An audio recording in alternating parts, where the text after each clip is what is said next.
We are live. You're good to go. Thank you.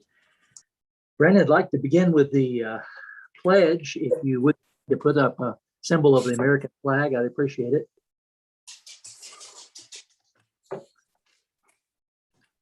I pledge allegiance to the flag of the United States of America and to the republic for which it stands, one nation, under God, indivisible, with liberty and justice for all.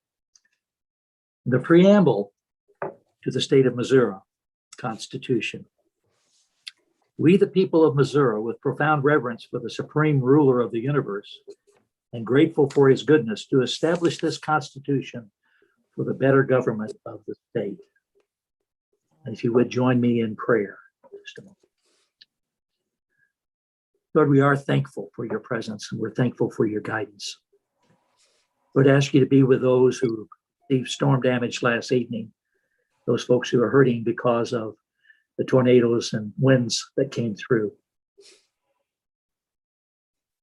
Lord, this is an active community and we're thankful for our citizens and for what they do here and for their involvement, for those who serve on committees and those who help us as a city. And Lord, we mostly thank you for your guidance in helping us to slow down COVID. In Christ's holy name we pray. Amen. Madam Clerk, would you please call the roll? King, Present. Whitus, Present. Simmons, Here. Bakers, Here. Gaines, Here. Milton, Here. C, and I see Alderman C appears to be absent. Okay. Your Honor, we have a quorum. Just FYI, he may try to hook in. He's traveling, I know, but he'll go into our HR meeting yesterday. So he may hook in here in a little while. Welcome to our study session. Those folks who are watching virtually, our aldermen who are present and our staff members and folks who are going to be sharing with us today. We welcome you and we look forward to a good meeting. I would like now for the city clerk to read the introduction to this virtual meeting. Madam Clerk. Your Honor, this meeting is being held virtually due to the COVID-19 virus and the recommendation of the Centers for Disease Control, along with state and city emergency proclamations that are in effect.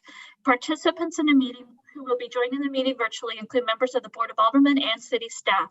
The microphones of all board members and city members participating in the meeting should be muted at all times so as not to impede the ability of meeting participants and observers to hear the proceedings. Members of the board or staff who wish to speak will be recognized by the mayor.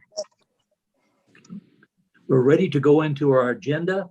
I believe the presentation by Jeff Matthews. Yes, sir. Let me pull that up real quick, Mr. Mayor. Afternoon, Chief. Hi. You look good. Let me pull that up. I believe it's coming up. There we go. Mr. Mayor, members of the board, it's my pleasure to come before you today and present our 2020 annual report. I believe you'll find it's a comprehensive report. It covers all operational areas and highlights the great work of our employees. Each of you have the full report in your packet. To honor your time, I will only hit the report's high points. I believe we were all in agreement that 2020 was anything but normal. From the first chatter of COVID-19 at spring break last year, we were all somewhat apprehensive as to what the year would look like. The spring break turned into 2 weeks, and we all know the storyline from there. Just like all departments within the city, the police department evaluated our operations and adjusted appropriately when COVID hit. Our command staff quickly aligned operational protocols with the CDC recommendations. We limited in-person contacts and sought better ways to meet the public's needs. Our employees maintained a positive outlook and powered through adversities to serve the public. I commend our staff for overcoming unprecedented challenges. Today, they continue to work hard and provide quality public service. Mayor, I'd like to start the presentation with an overview of the principles of procedural justice, which are fundamental to all we do in the police department. Procedural justice is a concept that basically says that we, the government, if we do 4 simple things, our public will work with us to accomplish our shared goals. The basic pillars of procedural justice are fairness, transparency, impartiality, and what I believe the most important is voice. Provide the public voice in how we police the community. I can't overemphasize the importance of procedural justice. It's critical to our success, but we also incorporate 3 additional characteristics into our mission, vision, and value statement. And those are service, integrity, and accountability.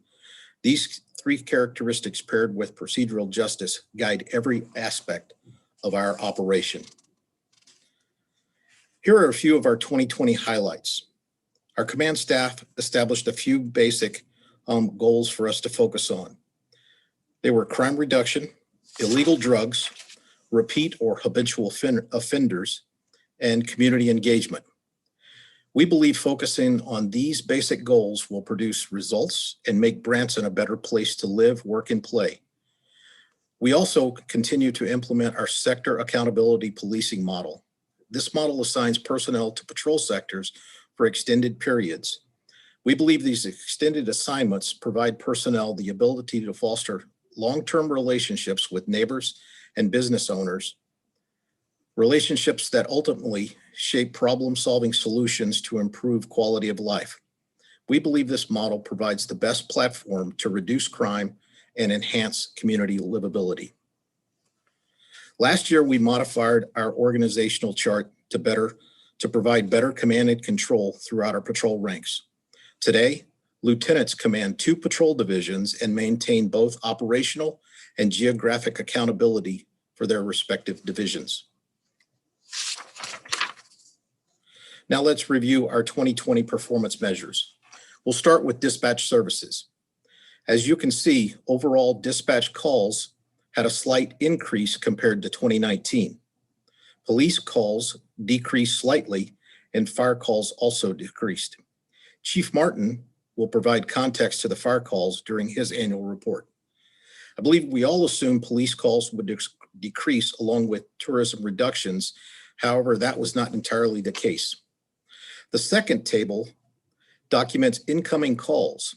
We continue to encourage the public to dial 911.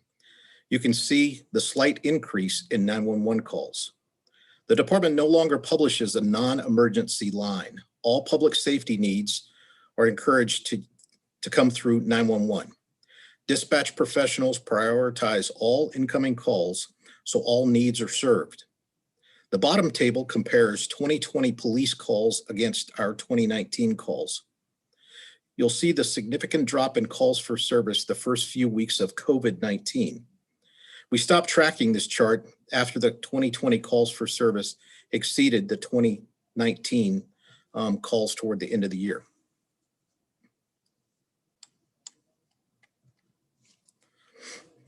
Here we identify our top 5 calls for service. Note, suspicious activity or persons calls are our top call producer. Many of these are officer-initiated calls and aligned with our proactive approach to sector accountability. The table on the right highlights other calls for service. A couple of the calls I'd like to highlight are the disturbances. These are order maintenance type calls and often result in no crimes. Domestic assaults, we continue to see tourists involved in these type offenses. Drugs continue to drive much of our activity. We'll dive deeper into this a little bit later. Mental illness. Mental illness calls continue to strain operations. We're seeing many repeat clients that often receive minimal long-term care. We're currently working with our partners to find solutions to this problem. Vehicle crashes, you'll note the drop in crashes in one category of crashes.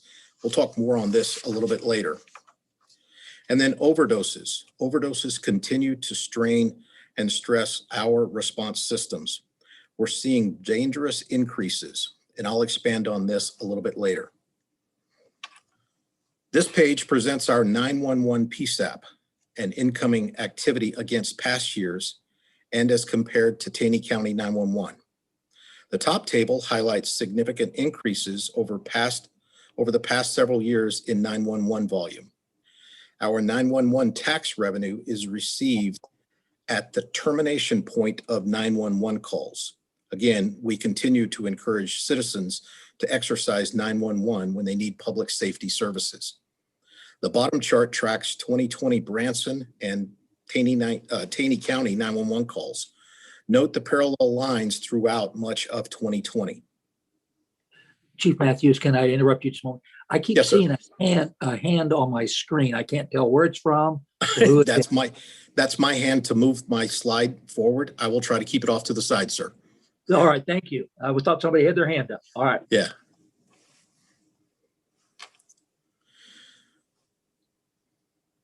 This chart, this slide is one that we're really proud of. COVID-19 changed our operational tempo and created opportunities to enhance our service delivery. Here we highlight our online reporting capacity. At the onset of COVID-19, Chief Schmidt and his team were tasked with developing an online reporting platform to serve the public's needs and reduce officer and citizen interaction.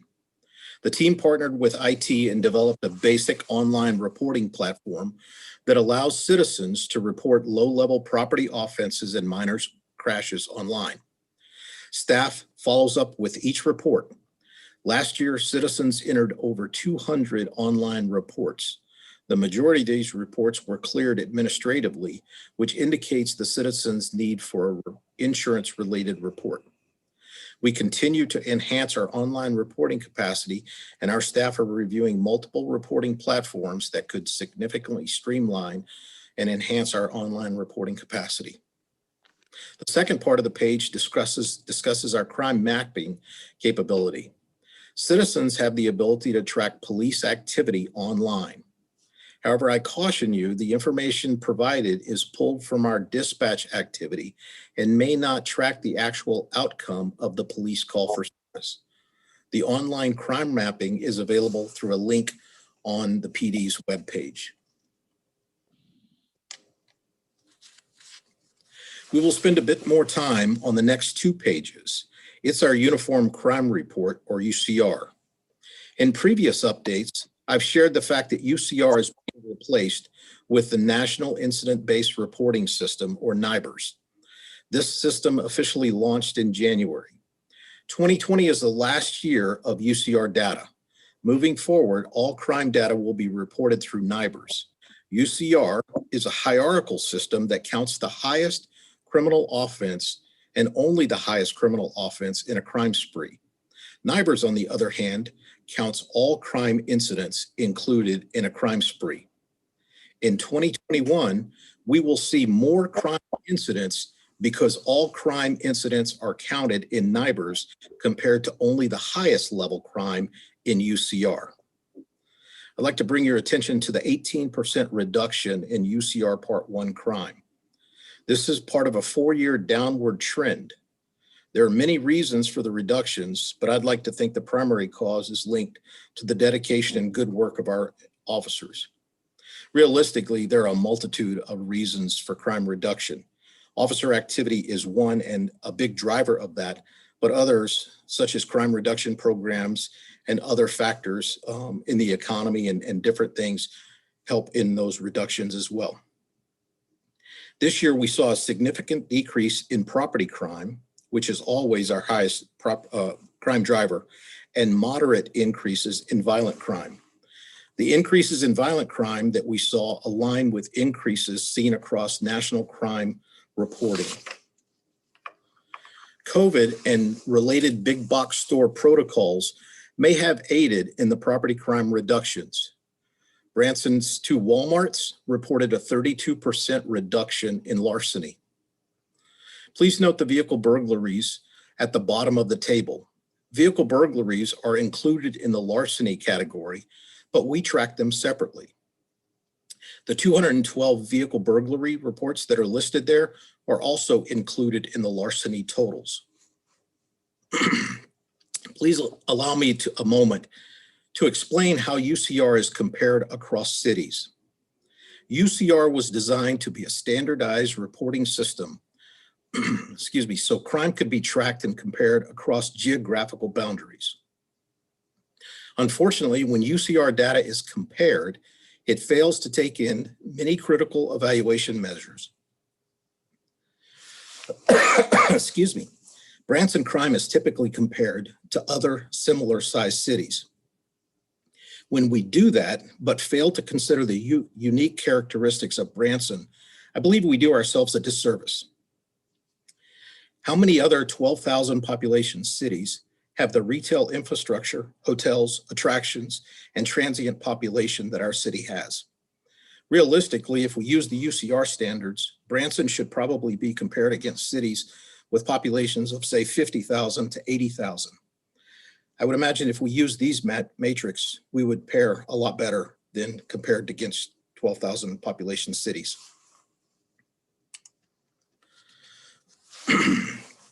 This is our UCR Part 2 crime. Part 2 crime is often categorized as lesser crimes, and some actually classify it as victimless crime. We believe all crime creates victims. You'll note drugs are categorized as Part 2 offenses. You'll also note an increase. Earlier, I mentioned our department goals: crime reduction, drugs, repeat habitual offenders, and community engagement. Excuse me, this is actually the second year we have focused on drugs and repeat offenders. As I stated earlier, I still believe most of our crimes are driven by illegal drugs and illegal drug abuse. Now I'd like to highlight our criminal investigations unit. The department reorganization we discussed earlier included a change in our CID. We transitioned a sergeant away from CID to supervise school resources and focus on special events. This change has enhanced our focus on drugs and provided critical oversight of special events and events bringing additional people to town that impact traffic in other areas of the city. I want you to notice the significant increase in drug seizures. Last year, we had several significant seizures and multiple investigations adopted by our federal partners, which led to multi-state investigations. You'll remember we have signed agreements with the U.S. Secret Service and ATF. Both agencies have adopted cases, as has the DEA, and we also have a great relationship with our partners at the FBI and Homeland Security. I truly wish I could share more information about these investigations, but most remain active, and sharing information would jeopardize the integrity of those investigations. Now let's focus on the overdoses, as they are a real problem. Last year, many organizations provided free Narcan to reduce drug-related overdose fatalities. Unfortunately, I believe the availability of Narcan has produced significant increases in overdose incidents. In 2019, we were seeing heroin and fentanyl-linked overdoses. Now the trend is methamphetamine and fentanyl-linked overdoses. I'm afraid the current picture at the US border is such that we will see greater amounts of methamphetamine coming out of Mexico, and this will perpetuate our drug overdose problems in the US. A few weeks back, I convened a meeting of regional partners to stimulate dialogue and define a path to try to mitigate some of the overdoses in our community. We continue to work with our partners to seek solutions to this issue. At the bottom of the page, you'll see our general investigation stats. General investigations handle all significant criminal investigations, while patrol officers handle all the other ones from start to finish. Traffic enforcement efforts were hampered by the pandemic. I restricted officer contacts as part of our COVID-19 protocols. This resulted in fewer traffic stops. You'll also note crashes are down. This is in part due to the reduced tourism, but also a policy change that requires certain injury and damage criteria before officers launch a full crash investigation. Panhandling is an issue that faces all communities across the country. Court cases protect an individual's First Amendment rights, which is viewed as the ability to stand in a public space and hold signs. We as the police are unable to legally address standing in public or an individual's ability to hold signs. We're only able to enforce pedestrian ordinances that prohibit walking into traffic. We do that, and we continue to work with property owners regarding criminal trespass statutes and are seeing property owners becoming more accountable for their properties. Panhandling impacts communities beyond people soliciting on street corners. The mere presence of panhandlers can create a perception of crime. I understand that a person's perception of crime is real and often is heightened by virtual conversations across our social media platforms. Again, the fear of crime is real, and we as police departments across the country work hard to reduce the fear of crime in our communities. Earlier, I discussed procedural justice and the transparency pillar. Our philosophy is to be as transparent as possible. We have a recent history of sharing information in more detail than ever. I believe this report is an example of that philosophy in action. We also have a robust community engagement initiatives that create dialogue and police community partnerships. Partnerships produce opportunities for us to work towards solving shared community and neighborhood problems. Our goals are to develop sustainable solutions to our community problems. Code enforcement was assigned to the PD last year, and we continue to develop their operational tempo and support their needs. The table at the left highlights their activities. Let me bring your attention to the re-inspections. Secondary inspections can be problematic for our team, and we're trying our best to hold property owners accountable for violations, and we are exercising city ordinance that mandates fee-based re-inspections. We believe these will reduce initial inspection violations. Quality training for all personnel is a priority. Last year, we committed to providing our sergeants advanced leadership training through the FBI National Academy Association. Their three-part trilogy is 120 hours of leadership, command, and executive level courses taught by former police chiefs and executives.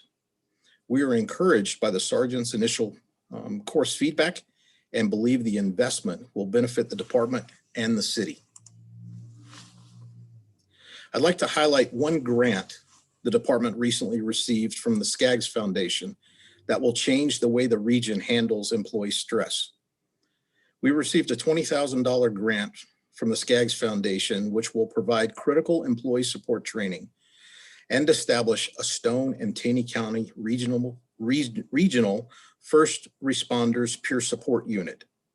The unit will be comprised of first responders from both counties and serve some 600 first responders and family members in stress situations. Sergeant Muckenthaler is our project manager for this and is coordinating our initial training this May. We all remember the civil unrest resulting from the George Floyd incident.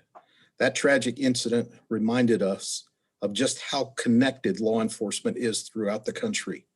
That single incident spurred civil demonstrations in multiple US cities and dangerous riots across many others. Branson too saw its share of civil demonstrations.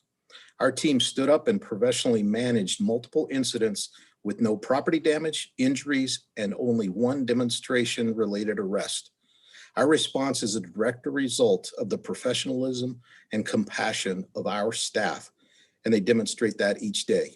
I'm proud of our team for the way in which they handled themselves throughout these events. Mr. Mayor, I would be remiss if I didn't mention our first annual Employee Awards Banquet sponsored by the Branson Citizens Police Academy Alumni Association.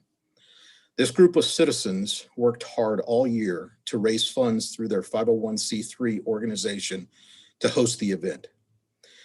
Because of them, we were able to honor our employees in a grand way. I want to publicly thank the alumni for their support. As I close, I'd like to share our look moving forward. We do have needs. We add officers, we must also diversify our workforce.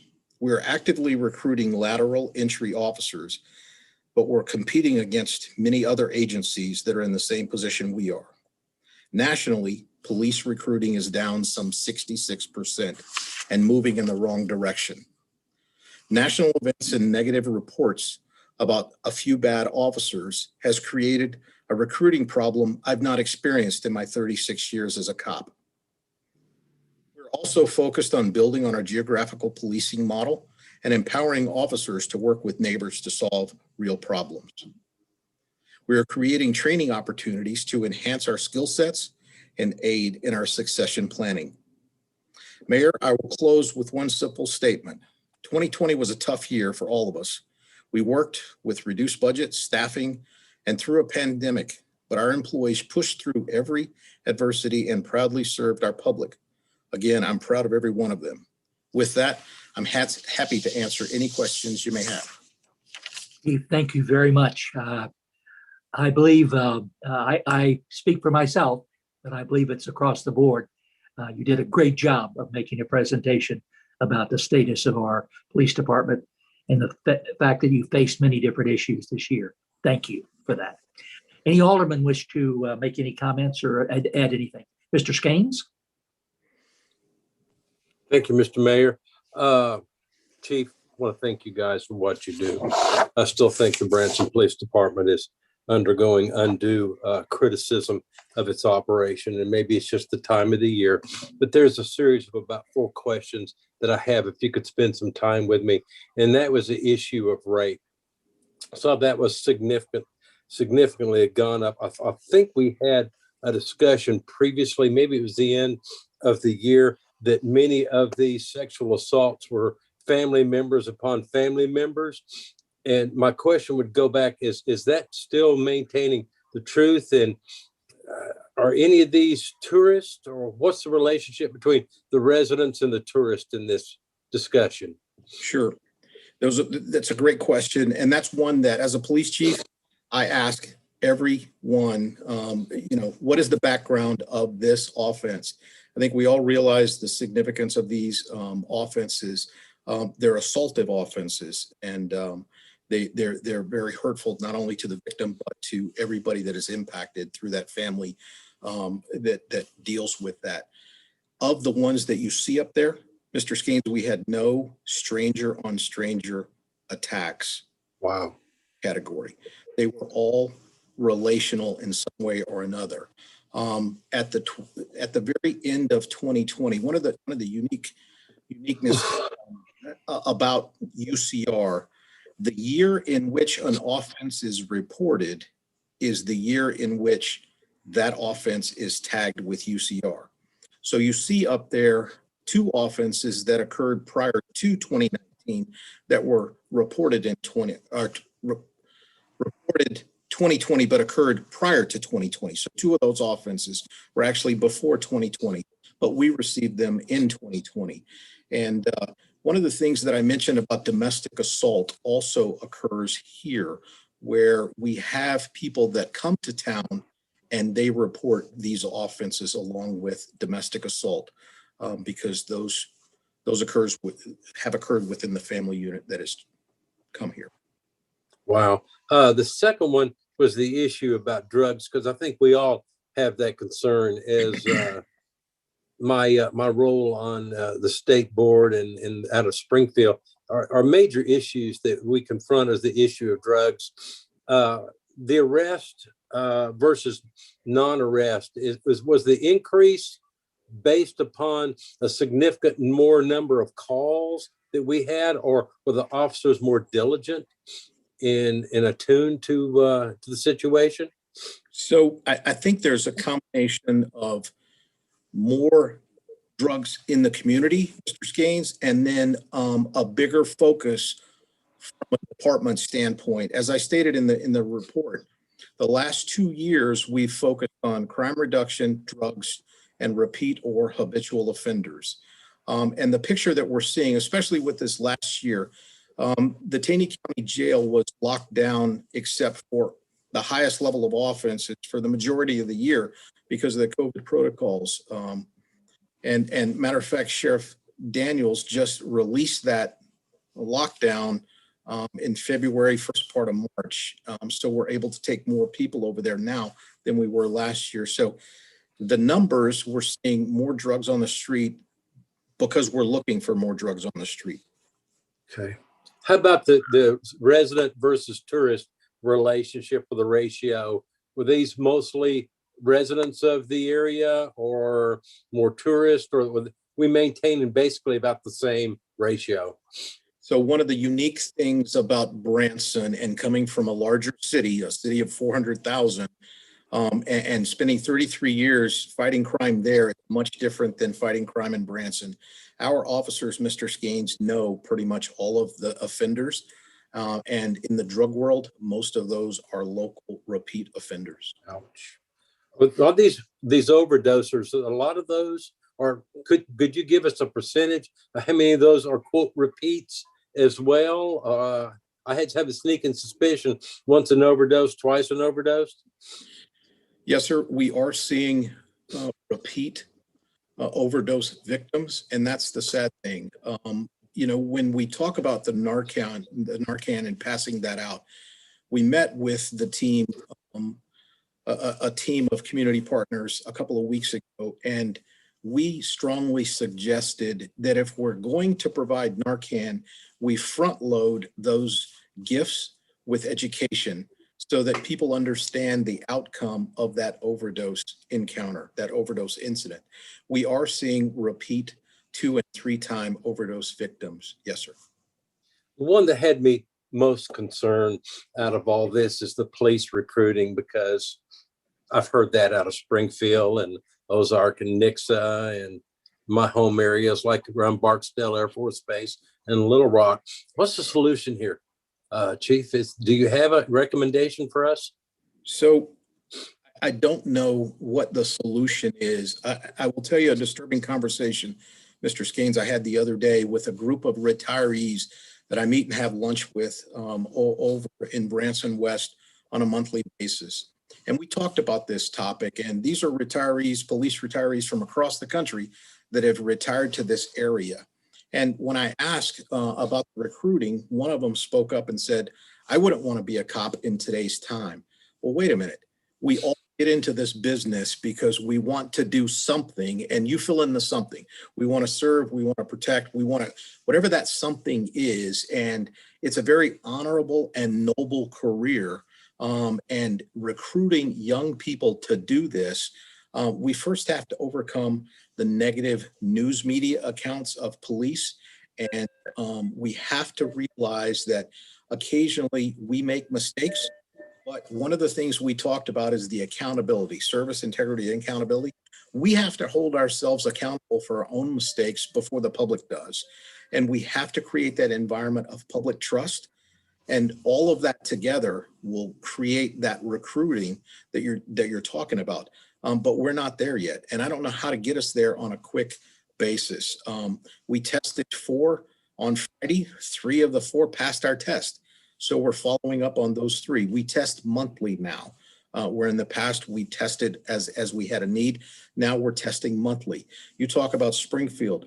The last time I talked to Chief Williams, they had 24 positions open, and they were able to fill 6 or 8 of those just because the people are not knocking on our door. We met as a team 2 weeks ago to talk about a recruiting opportunity at C of O. But we're also doing what we can to flood the social media. If you follow our social media platforms, about once a week or so, we're advertising that we need officers, and we're recruiting lateral entry officers. And hopefully you will see pretty soon a highlight of our 6 female officers and trying to recruit diversity through them helping us. Okay, I just want to say, I don't speak for the whole board, but I appreciate what you guys do in a very tough situation, especially the social media bubble out there. Everything's criticized. There's always a troll out there condemning something that you or Eric or somebody else out there. I'm proud of the work that you all do. And Mr. Mayor, that's all of my comments.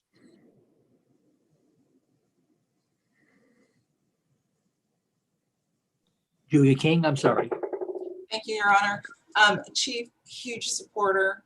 Thank you for everything that you and your staff do. I personally want to highlight the data element that you gave us about during public demonstrations. And we all know that we've had Black Lives Matters protesters, we've had people show up with all of the commotion, and for there to only be one arrest made, personally, I know that speaks volumes about how well your staff can handle the public. So thank you for that.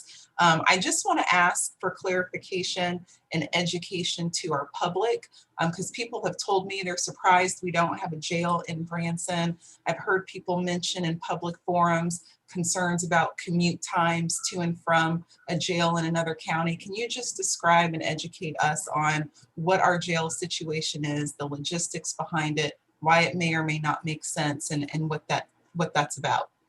Sure. I would like to go back, if I could, take the liberty to address the first comment that you made and just share with everybody that when we heard of demonstrations coming to Branson, we reached out to those group organizers, and we had them in my office, and we talked about rules of engagement. We talked about limitations. We talked about state statutes and local ordinance. And each one of those organizers appreciated the fact that we reached out to them, and to the minute, the ones that occurred on 76, to the minute, those organizers held true to everything we agreed on. And it's just a testament of, if we work with people, people are willing to work with us.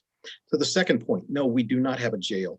Branson Police got rid of the jail operations back in 2015. And we did that because we contract with Taney County Sheriff's Department to provide that jail service. And quite honestly, I think it's a bargain for the city of Branson to utilize that space. We pay a fee for every prisoner per day that we send to the county until that prisoner has been transferred over with charges filed and things like that. We pay the fee daily. We budget for that. And I think in the long run, the risk factors far outweigh our contract, if you will. Thank you, Chief. That's all I have, Your Honor. Any other questions from Alderman? Mr. Milton? Thank you, Mayor.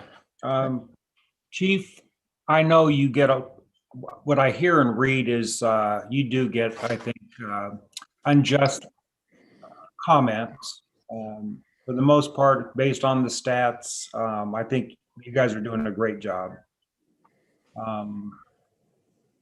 Couple specific questions. I know the recruiting is just a big issue, not just in Branson, but nationally.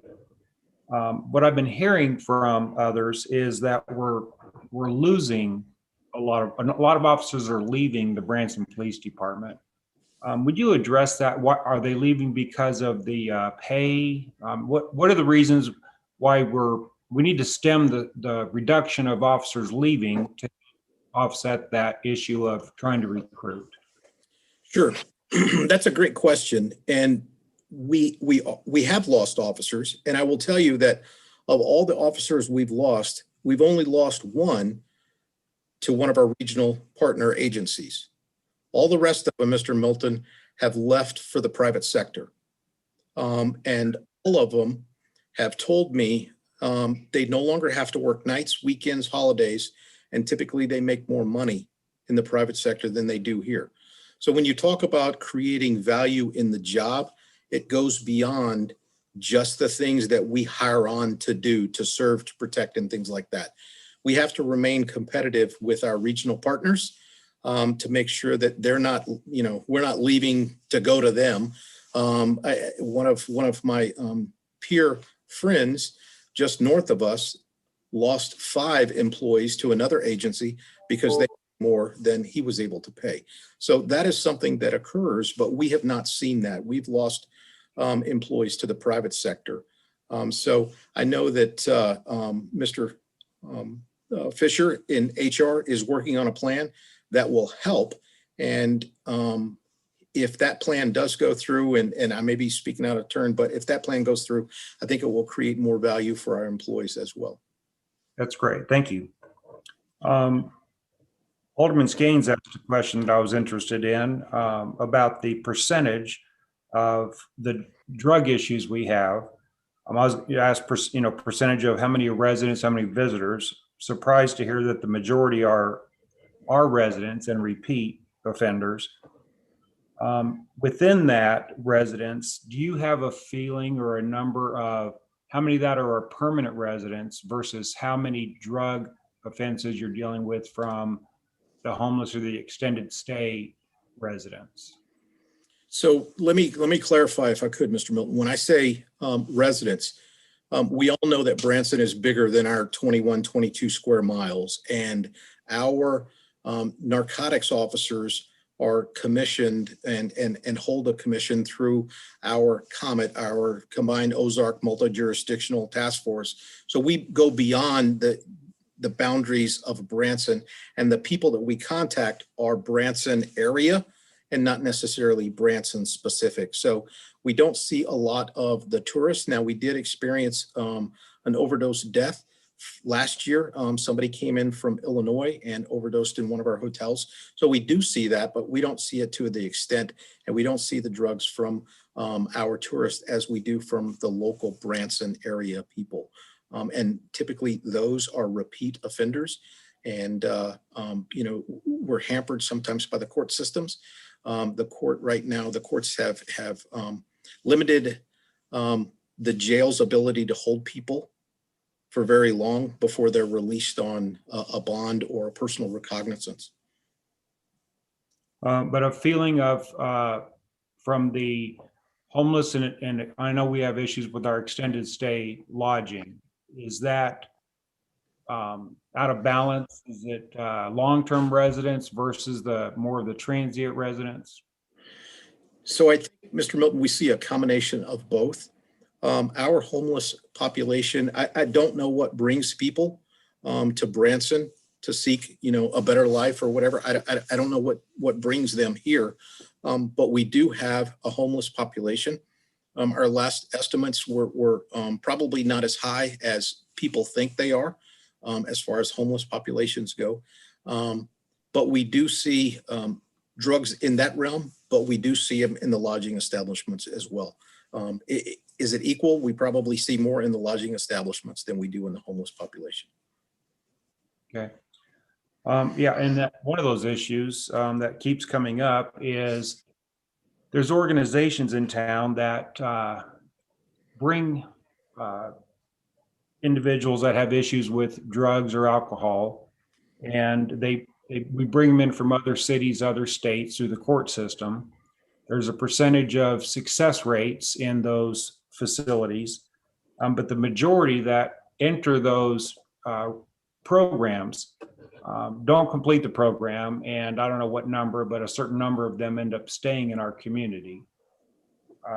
And so I was just, I guess what I'm asking is, if with that number of individuals that are being brought to Branson, any sense of they've come for drug rehab, they didn't complete.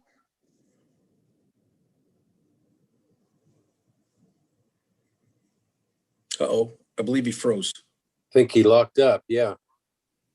Larry, if you can hear this, you're locked up. Go ahead. I think you locked up there, Mr. Milton. Let me make sure that I understand the question. Are you asking the people that come here for the rehabilitation aspect, are we seeing those as the people that we're seeing with drugs? Is that what I'm getting? Yeah. Mm-hmm. So we do see a percentage of those folks involved in the illegal drugs that we're talking about. What percentage? I really don't know, because I don't have access to those registers of those organizations that you're talking about, sir. I think that one thing that we do need is state mandated regulatory authority over those organizations, because right now we don't have that. And I think that's our biggest fail point, is the lack of state mandated regulatory authority over those organizations. Okay, thank you.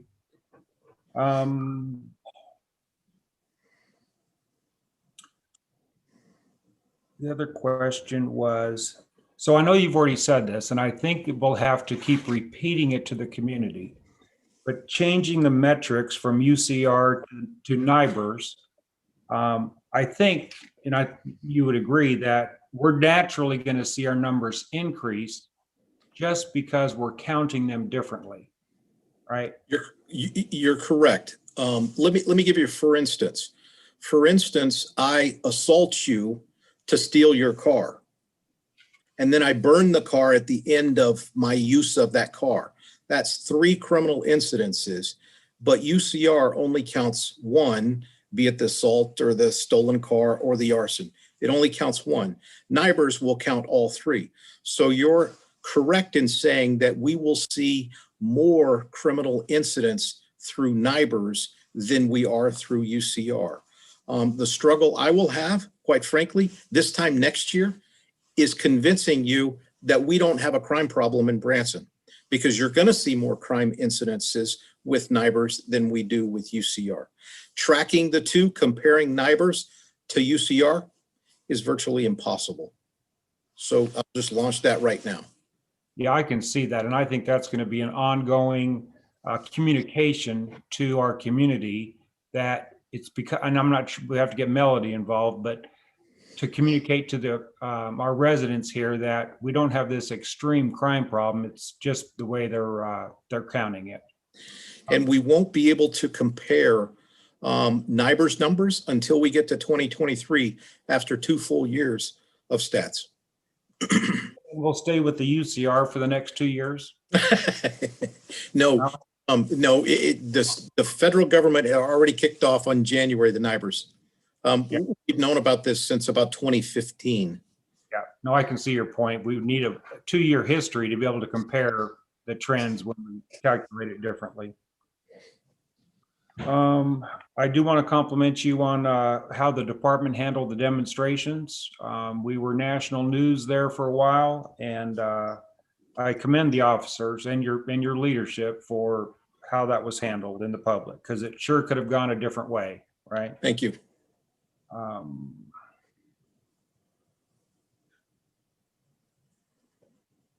That's all I have. Thank you. Any other alderman wishing to make any comments or questions? Yes, I would. Mr. Whitus? Yeah. Chief, just thanks for this thorough report. You and your staff, I deal with your staff regularly in a positive way through different things. And they're just so professional in everything they do. And I hear this from not only residents, but even our visitors when they interact with the visitors the way they do. And they're just so appreciative. And also, I know the recruiting 30 years ago, I graduated college with a criminal justice degree myself. And look where I'm at right now. So my issue 30 we're years, hiring. We're hiring.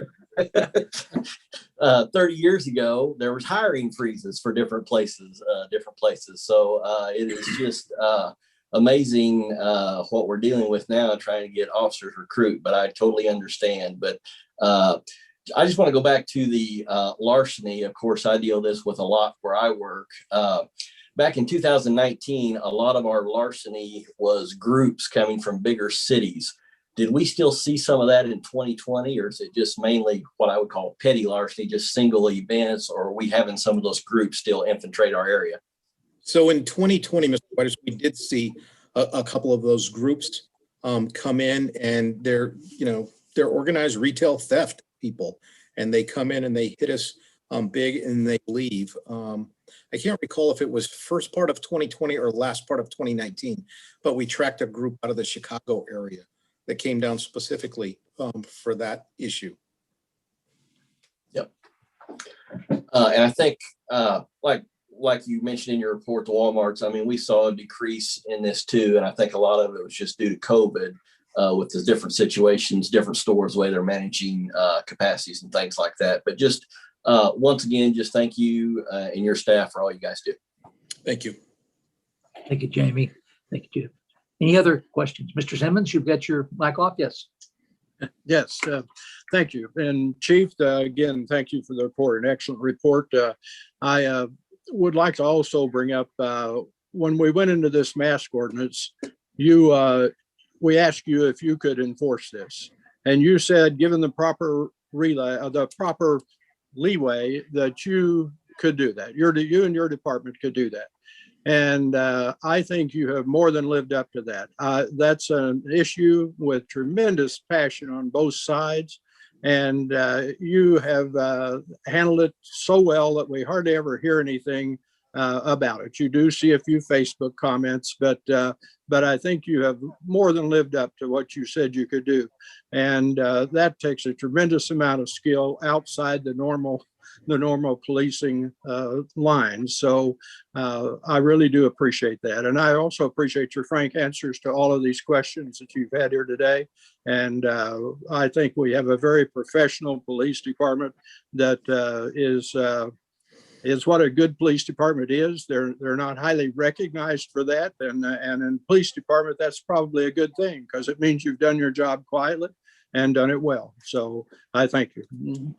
Thank you. Thank you, Mr. Simmons. There's a lot of people that work down here that carry out the public's best interest day in and day out. They're the reason for these numbers. They're the reason for our success. Their dedication and compassion for this community is just unbelievable. And I appreciate those comments. Thank you. Mr. Skanes. Yes, sir. Alderman Milton raised some two very good points. Don't let your head swell out there, Larry, believe me. But the issue of the court issues, that sort of struck me that is a major problem, it seems like, Chief.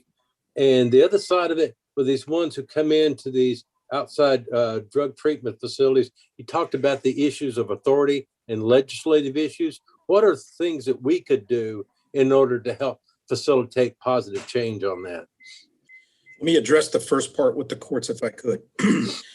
The court issue is not specific to Missouri. That's right. Seen across the U.S., where courts are releasing individuals with little or no bond and waiting for the court appearance, which may come months and months down the road. And we're seeing repeat violations from the same people, if that makes sense. Yeah. As far as state mandated regulatory authority, I don't know what those answers are. I know that we have regulations for long-term care facilities. We have regulations that cover, a whole gamut of term care position, treatment facilities and that. But what you're talking about, I don't know of state mandated legislative regulatory authority that is provided to anybody to regulate these. And I think that's the biggest fail point of what we're talking about. Are there laws on the books to remove those individuals and send them back to their home communities, or are we sort of stuck with them?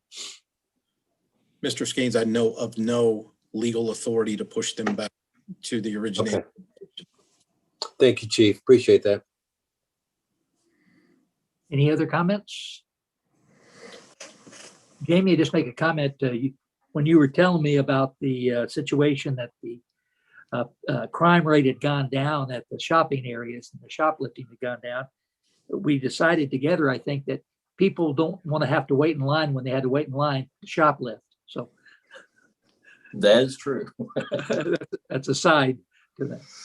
All right. Well, Chief, thank you very much for your report. Ready to move on if we're finished. All right. Next, we're to hear a presentation on the Compton Drive water treatment plant, and I think Kendall Powell is going to make the presentation. Hi, Kendall. Good afternoon, Mr. Mayor and members of the board.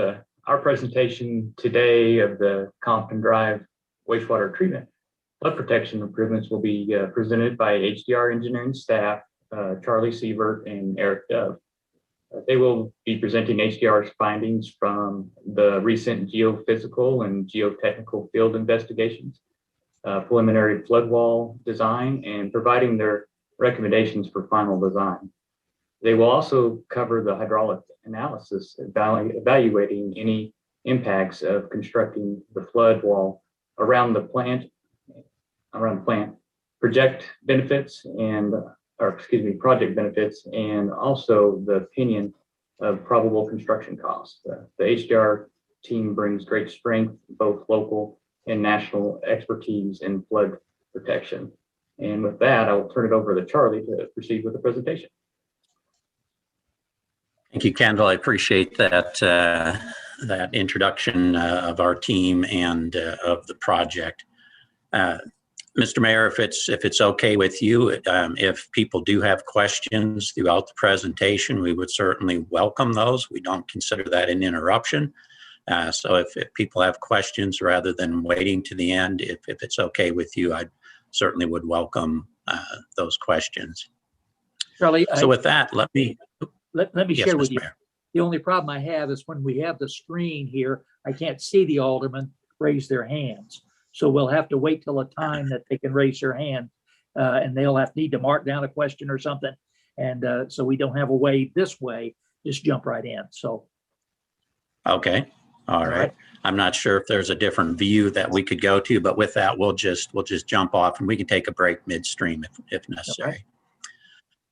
So I had the opportunity to come in front of the board back in January of 2018 to present the conceptual design report, which was very early, just preliminary, looking at the need for some level of protection at the Compton wastewater treatment plant.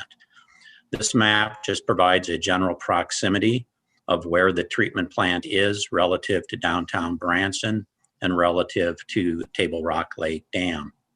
As I know you're all very well aware, the dam controls the water level in Lake Taneycomo, and the dam was originally designed for flood control, but over the years it's, of course, power generation, navigation, wildlife. There's quite a number of benefits that come from that, and they also affect the overall operation of the dam.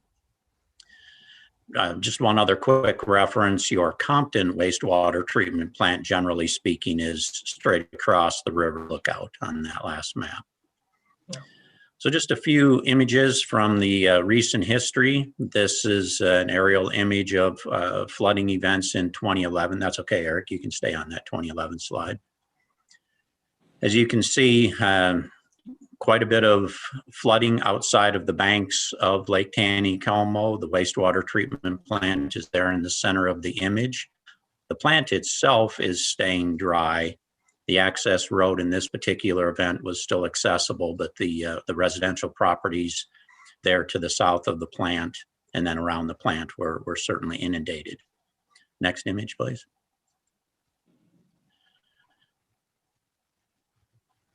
If you can move to, oops, looks like it's trying to come up. There it is.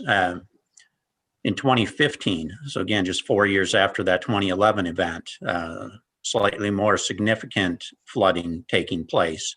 The image on the left-hand side of the screen, it might be a little hard to see, but that yellow speck in the center, that's the city's loader. It was being used to transport plant workers from the dry side, high ground, across the low area, accessing the plant, and then back to the plant. That, again, the plant itself stayed out of the flood waters in no small part because of the pumping that was going on. That's shown there in the image on the right.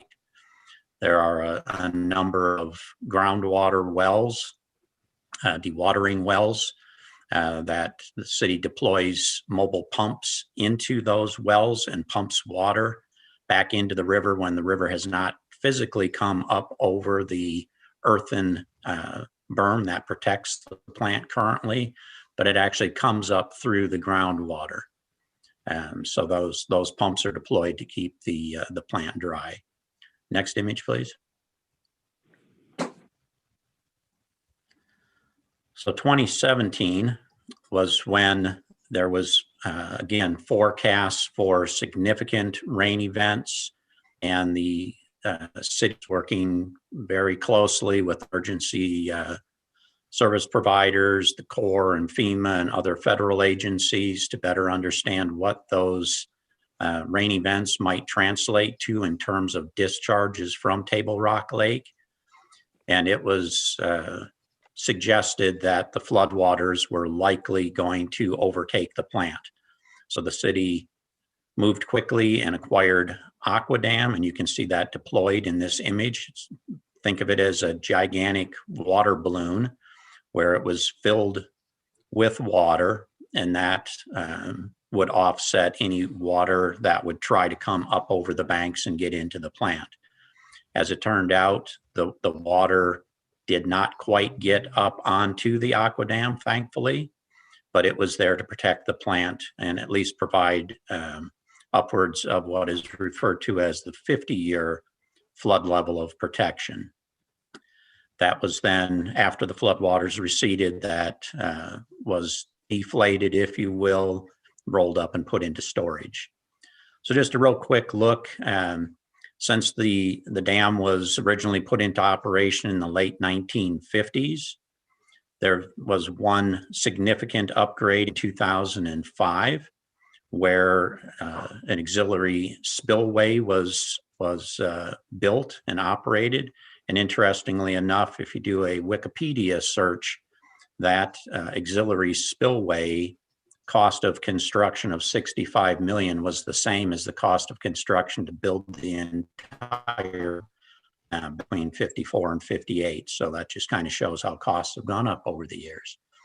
But what the important takeaway is, for whatever reason, climate change, just a cycle of storm events or what have you, over the last decade or two, the city has experienced more frequent high water events at the facility, which threatens the wastewater treatment plant. And so this graph just kind of shows some of those events over the last few decades. And so that's what's really driving this project, is looking at the risk of not protecting the wastewater treatment plant and having it potentially get inundated with floodwaters, resulting in raw sewage, untreated sewage going into Lake Taneycomo until some point in time that the floodwaters recede and the plant would be able to be put back online. Of course, if that flooding was significant enough to do damage to the plant, physically damaging things versus maybe just dropping some sediment into them, that could be cleaned out rather quickly and the operation put back into service.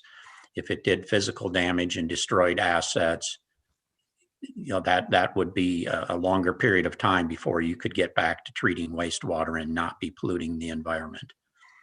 So that's kind of the background on the project, the flooding events that threaten it, and the fact that the plant itself is only, the earthen berm provides something less than a 50% or a 50-year flood protection through the earthen berm that protects it. So that's just kind of the background on the plant and the risk that it's posing. I might take a pause here. Are there any questions, if it's okay? And I too can't see hands, so I guess Mr. Mayor? There you go. Mr. Mayor, you're still muted, it appears. Mr. Skanes? Yes, sir. Thank you for that report. Boy, howdy, where you start on this?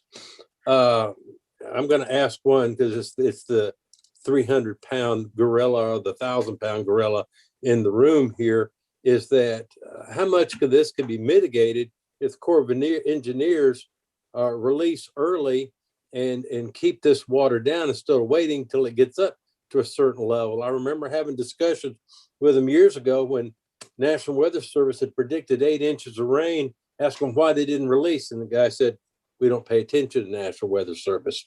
I'm going to leave that as an open question. Isn't that some of the problem we have here lately? Is that, and I know that we've had some heavier rains, but there has to be somewhat of an earlier release to take off some of the pressure of what's coming out of there. That's just the first question. We'll hold that. The issue, if we build a berm, we build the concrete walls around there, will you still need the groundwater pump to pump the water that's moving out of Lake Taneycomo through the sand and that soft rock structure back up into the plant? Will you still need it? Yes, Mr. Skane. So on your first question, yes, we'll maybe table that for later if that's okay. Otherwise, I could address that. But more specific to the groundwater, yes, there still will need to be some amount of dewatering. As we get further through the presentation, you will see what we are proposing is a steel sheet pile wall that will effectively be driven down to bedrock. And that will certainly go a long way to cutting off that migration of flow through the silty, sandy materials that sit below this facility.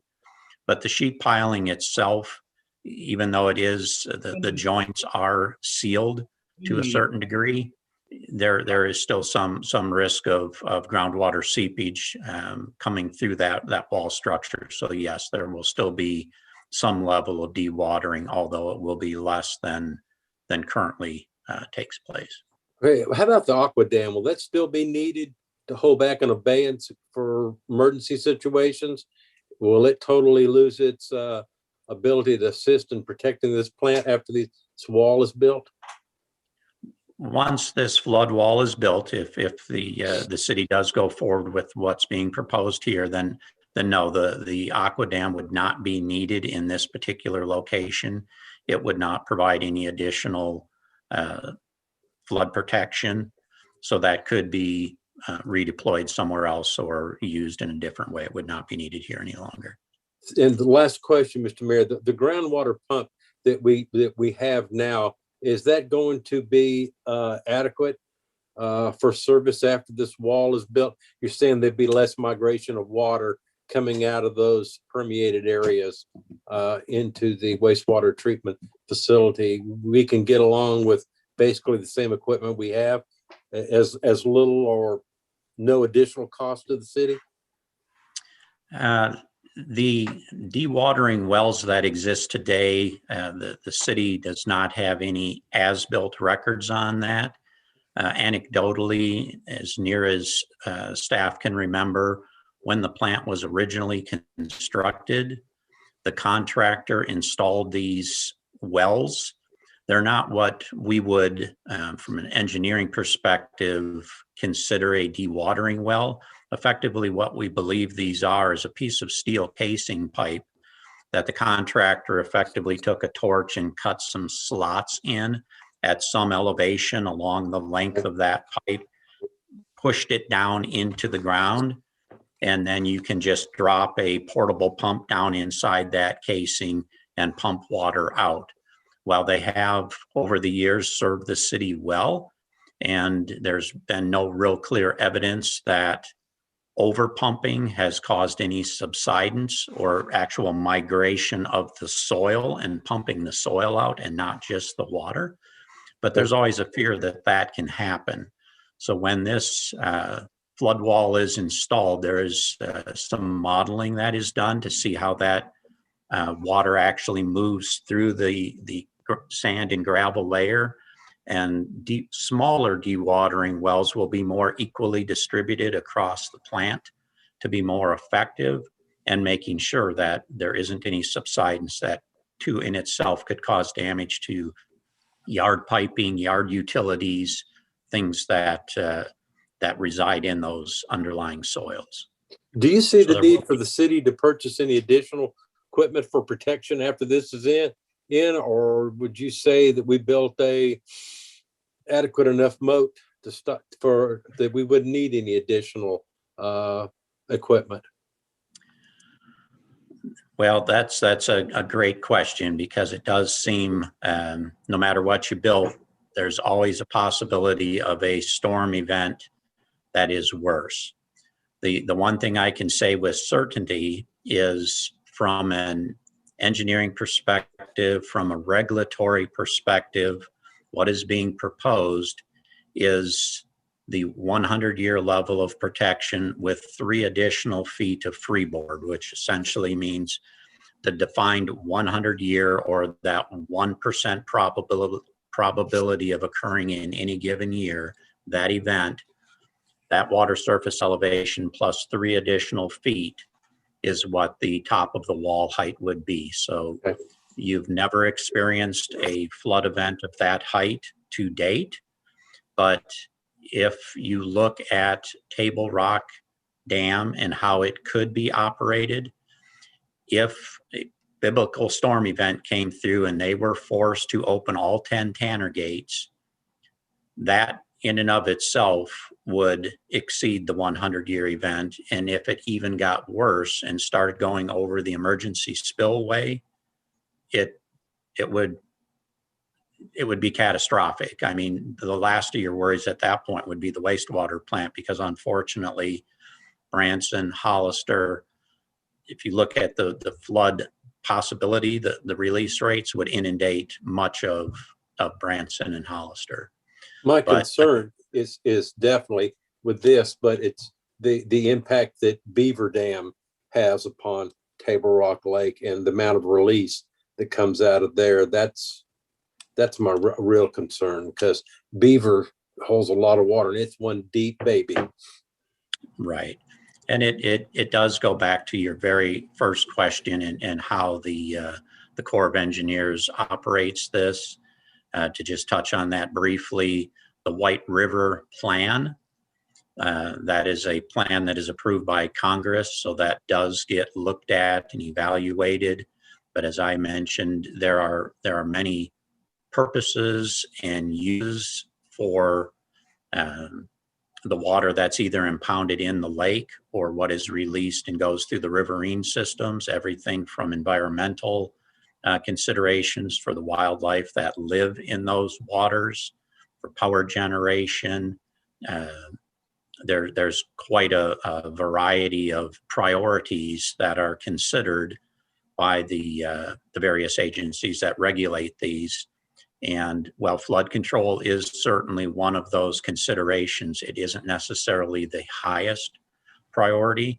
So when there are forecasts of rain events, they evaluate the risk of releasing water and drawing that lake down, only to not have it rain. And then you run the possibility of not being able to meet all of the other demands that are trying to be met. So that's part of the reason why they don't always react to forecasts. They wait until it's raining and then oftentimes are trying to catch up. But that's a whole nother topic we could spend the afternoon discussing. So if there aren't any other questions, oops, go ahead. Mayor, this is Larry. I have a question. Mr. Melton? Yeah, thank you.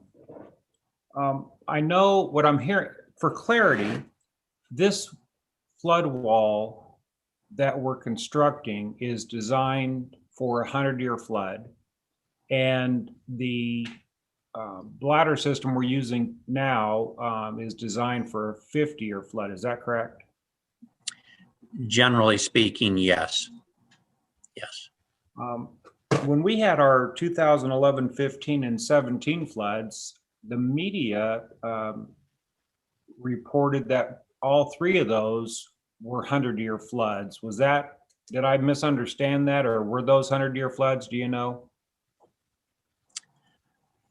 They were not considered 100-year floods in terms of the water surface elevation that was measured at the wastewater treatment plant. The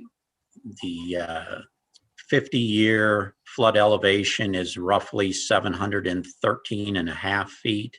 The 100-year water surface elevation at the plant is roughly 718.5 feet. And I think the highest that those rain events through the 2000s got to was just under 714 feet, if I'm remembering correctly. So just under the 50-year water surface elevation. Now, the rain event that put water into Table Rock Lake may have been well above a 100-year rain event, but the lake is able to dampen out some of the rain events. So a rain event doesn't necessarily translate to the same flood event in terms of recurrence intervals. So the news may not have been misstating the rain event in terms of it being a 100-year rain event, because it was, if I'm not mistaken, that December 2017 was 10 plus inches of rain in a fairly short period of time. But the resulting flood did not also equal a 100-year flood event. So that's the distinction there. Thank you for clarifying that. Certainly. In your calculations, do you know, in one of your previous slides, you showed what the CFS was coming over Table Rock. Do you know what the CFS would be that would exceed? There you go. Thank you very much. For this new permanent wall, what would be the CFS that would exceed that? In other words, how much would this wall support? Roughly 127,000 cubic CFS would, as a release, would translate to a 100-year flood event.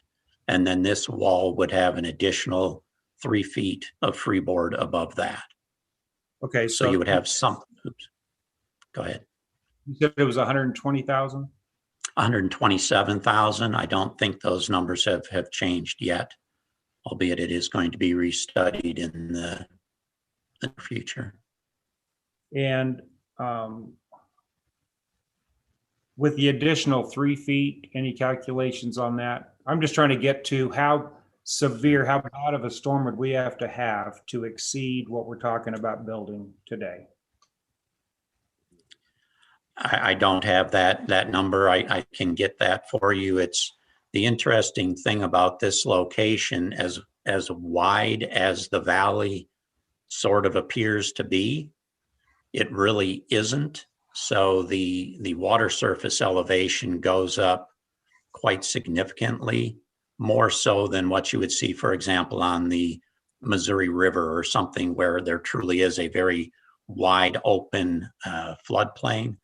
So I do know the difference between the 100-year and 500-year, which is another one of the frequencies that's sometimes looked at for certain assets. It's over an 18-foot difference in water surface elevation. That is not typical.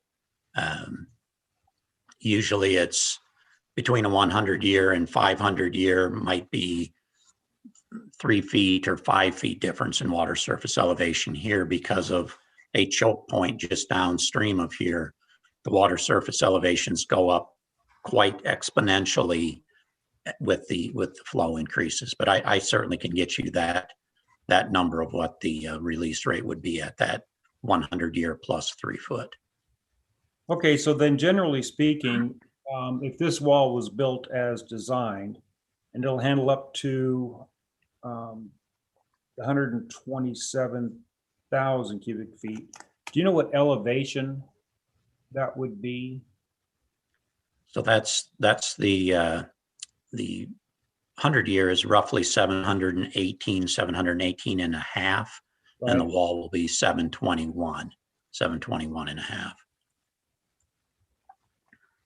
Okay, so then the highest we've had recorded, it was just under 714 feet.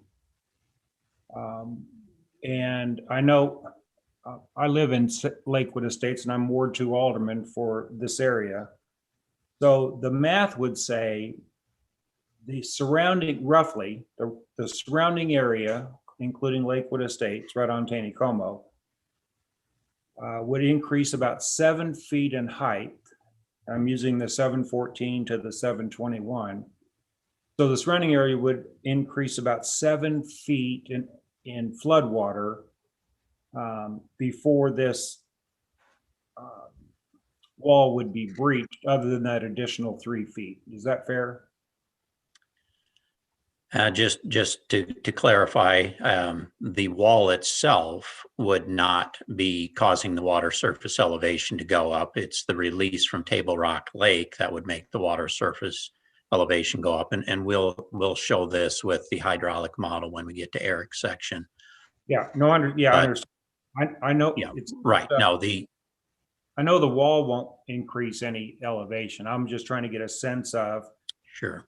Wall as designed, when it's constructed, for it to be breached the surrounding area would be roughly 7 feet higher in floodwaters than the highest we've had. Correct. Okay. That is correct. Okay. If you're curious, these abbreviations on this graph, TBL is Table Rock Lake elevation. And so when you get into 931 is the top of the flood pool, they start opening up gates. So you can see in 2015, they're at 933, so 2 feet above the 100-year floodplain. And so they started releasing water. The peak release in 2015 was 73,000, so that's the flood of record. Yeah. TCL is Tinnecomo Lake. There's a gauge a little bit downstream from the dam, but this is upstream of Rourke, upstream of Branson Landing. And that's the flood elevation during those events. And that's the peak flood elevation. So you can see 718.2 was the peak elevation upstream, up there. And then it obviously flows downstream to get to the plant. And the top of our flood wall is 722 proposed. And so that gets us our 3 feet above the 100-year. And when I get to my slides, I'll show you how that relates. I also have a floodplain graphic. I'll show you where the subdivision upstream, Lakewood Estates, is. Then let me save questions until you get to that part. Thank you very much. Okay. Sure. Mr. Mayor, may I throw something in? Because Larry touched on something.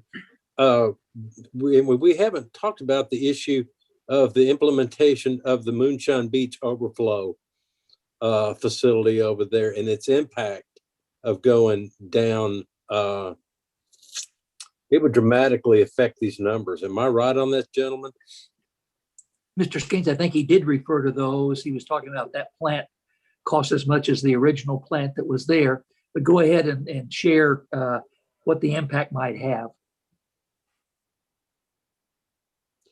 So you're referring, oops, go ahead. The Moonshine Beach overflow situation, once that is actuated, what sort of impact are we talking about on these numbers here? Because it would seem like, we're talking about the release through all 10 gates. If they throw open Moonshine Beach and it gets up that high, you really radically affected the level of Table Rock Lake.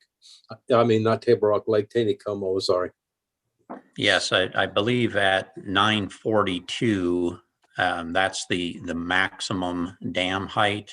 I think it's 3 million cubic feet per second, if I'm not mistaken. It's orders of magnitude higher. It would be devastating downstream. Yep. So that is a significant increase. I think with the 10 Tanner gates, it's somewhere in the 2 million cubic CFS. If all 10 Tanner gates are opened, I believe they're 32 feet openings. Eric, correct me if I'm wrong on that. Yeah, within the operational plan, it's a little over 200,000 cubic feet per second. Or 200,000. I might have said 2 million. Sorry. That's before the auxiliary. They have the Moonshine Beach in addition to it. So. Right. Any other questions? Gentlemen, would it be appropriate to take about a 5-minute break right here? Would this be a good spot to start for you guys for about 5 minutes? That'd be fine. All right. That'd be fine. I'd like to take a 5-minute break. And right now I've got 5 till 2. So back at 2 o'clock.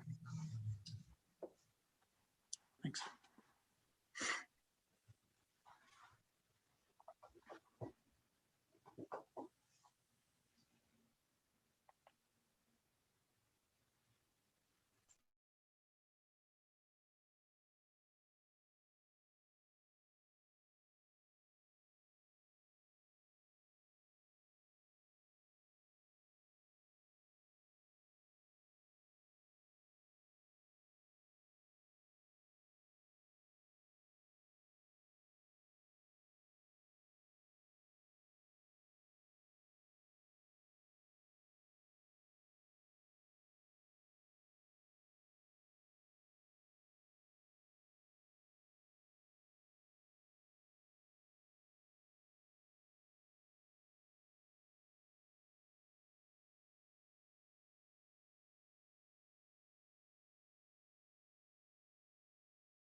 Bob, last few years, in fact, that last big flood we had, that's the highest I ever seen that baby go since Mid built those. He and Clay and Jack built that stuff back, what was it, 73? No, let's see. Yes, 72, 73, 74, somewhere like that. I've seen cars float in Candycut that park across a thing over there. I've watched a Mustang float down there and a Camaro one time, but I've never seen water come up as high as it did into Lakewood Estates that last time.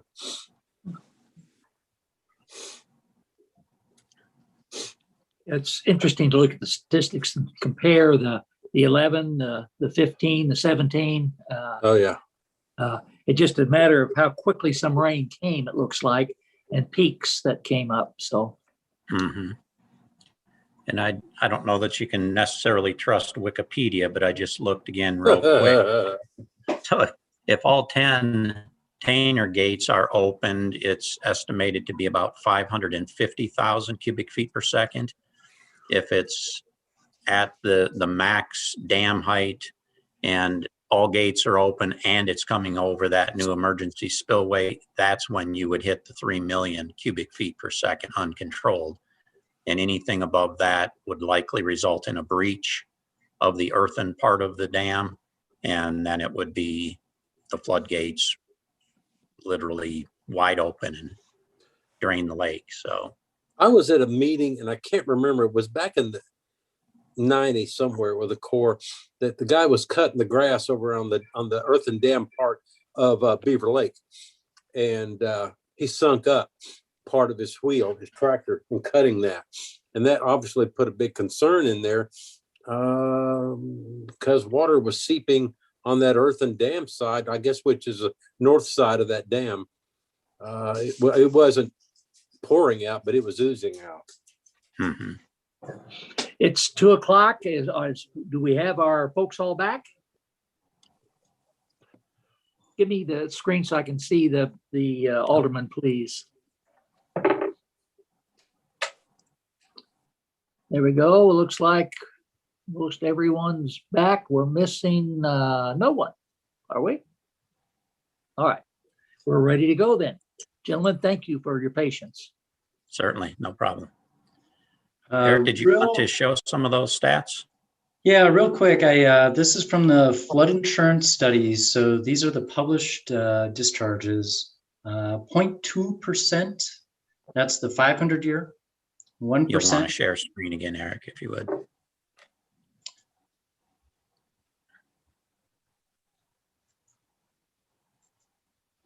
All right. There you go. Now we can see it. All right, great. All right. So this column way over on the right is called the 0.2%. That's the 500-year. 1% is the 100-year. So 100-year has a 1% chance of occurring in any given year.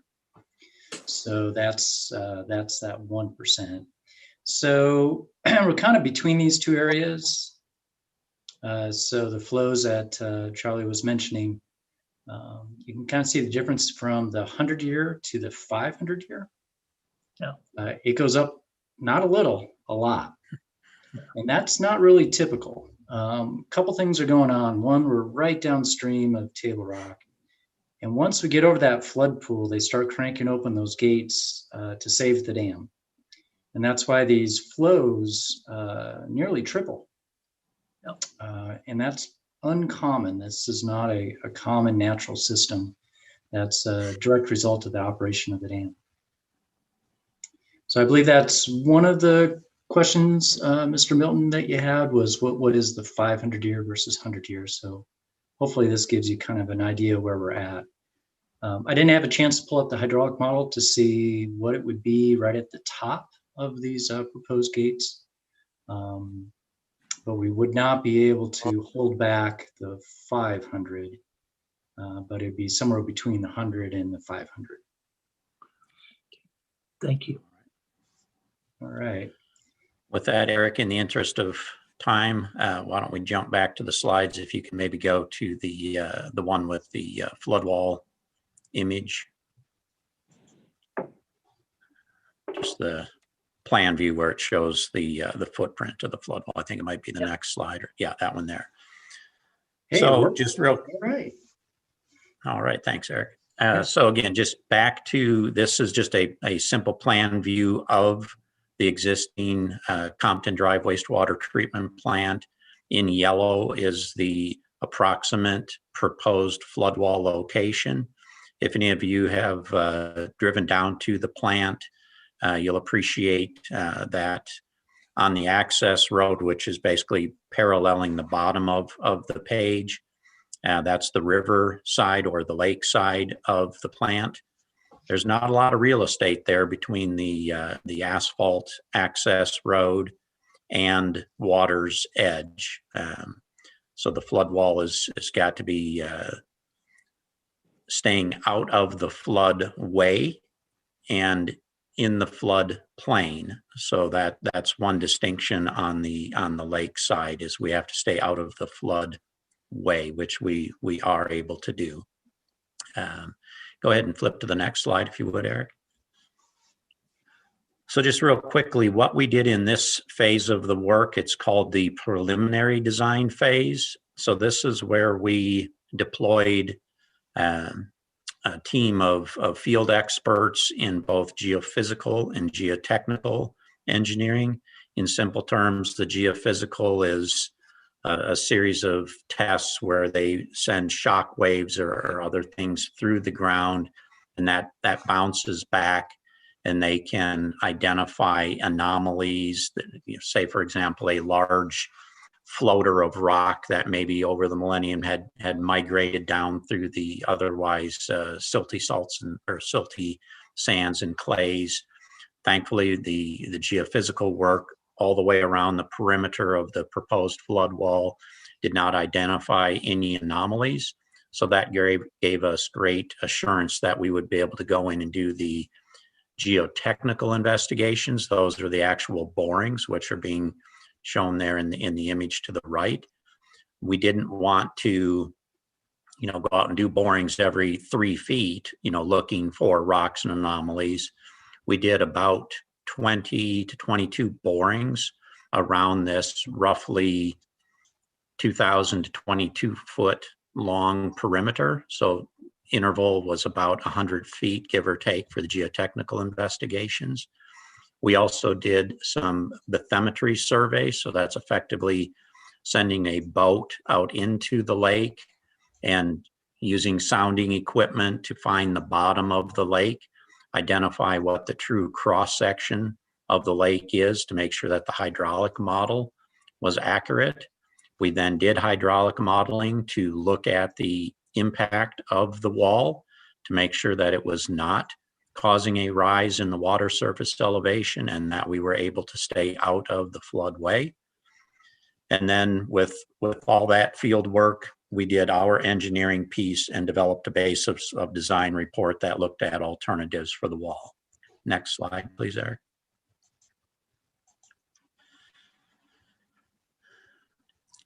So just a quick snapshot. We did not truly know what to expect. We certainly hoped for the best, and thankfully the geophysical and geotechnical information showed us around the full perimeter of the plant where the proposed flood wall would be was relatively consistent from the surface to the bedrock. There was pretty uniform elevation to the underlying bedrock and relatively consistent lenses of material. One of the rather unfortunate things is that we hit a layer that's more like jello than soil. So there's not a lot of structural integrity to that material. And Eric, correct me if I'm wrong, that's primarily that purplish violet colored lens of clay was the exceptionally soft material. Yes. Mm-hmm. So you can imagine if you've ever driven a fence post by hand, here it would be pretty easy. Basically set the fence post on the ground and it would go in all by itself. It's really a very soft material. So again, that's good and bad. It's not necessarily a highly permeable layer where the groundwater moves through it. We will analyze that to confirm that, but it doesn't offer really any structural integrity to the sheet piling wall. So if you'd flip to the next slide, Eric. So with that geotechnical information, we looked at different opportunities for the most cost-effective type of wall.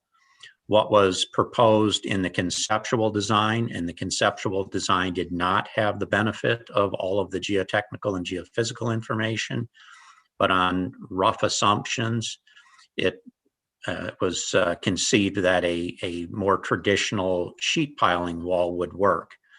We went into this preliminary design with that in mind. We also went into it thinking that the city was going to be funding this completely, that there was no outside funding from, say, state or federal sources that might possibly impact the design criteria. But we'll get into that on the next slide a little bit more. But in general, what this shows is that, yes, a traditional, if you will, sheet piling type of a wall structure will work. It will require a little bit of benching and fill material so that we don't have more of the wall cantilevered, that is freestanding, than what is allowed because of deflection. As you can imagine, if you have a wall of water 9 feet high on one side and no water on the other side, think of it as a freestanding swimming pool in your backyard. Those walls have to be pretty rigid to withstand that much weight on one side and no support on the other side. And the fact that there's not enough real estate there to put a bunch of, angled support beams, if you will, behind the wall to give it more rigidity.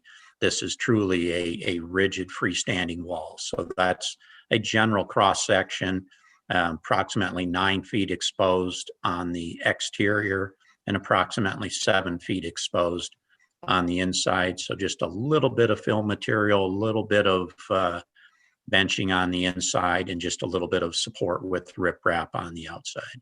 Next slide, please.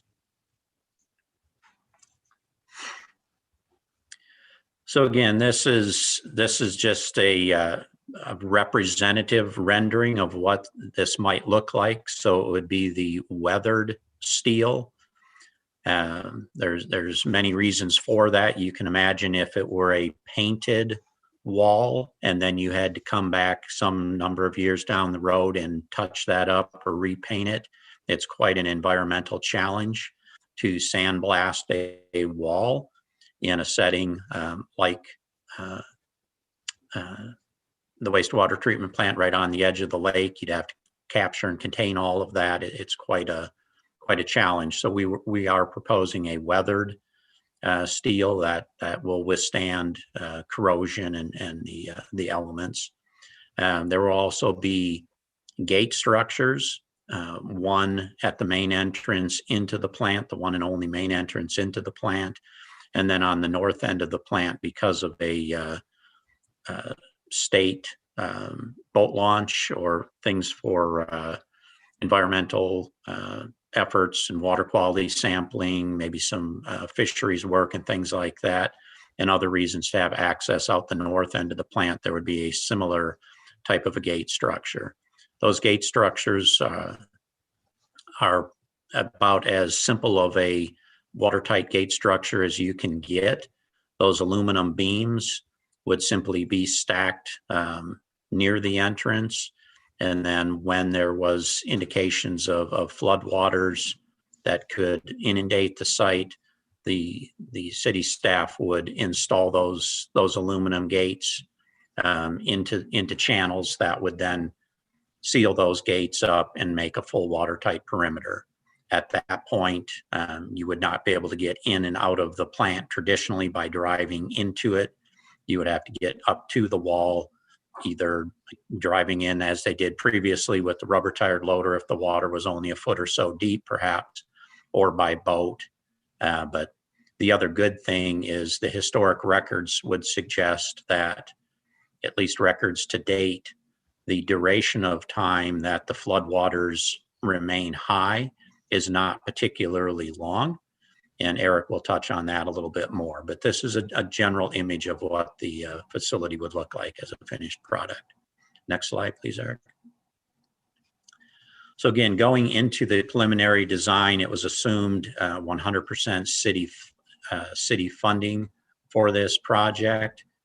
So the original design was considering the 100-year water surface elevation plus 1.5 feet of freeboard, which is also a standard of care for these types of facilities.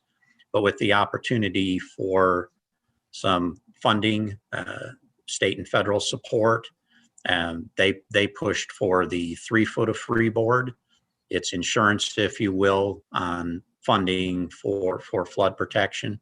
As it turns out, it did not significantly change the design that we were leading towards. It still is going to be a sheet piling wall, but there is more material cost. There is some additional earthwork and protection that has to be done as a result of that freeboard, but it was not that particularly significant. There's also some environmental issues that have to be addressed with the funding because of wetlands around the west side of the plant. That area always has water standing in it, so that's a defined wetland area, and we needed to make sure we weren't having any impact there. Next slide, please.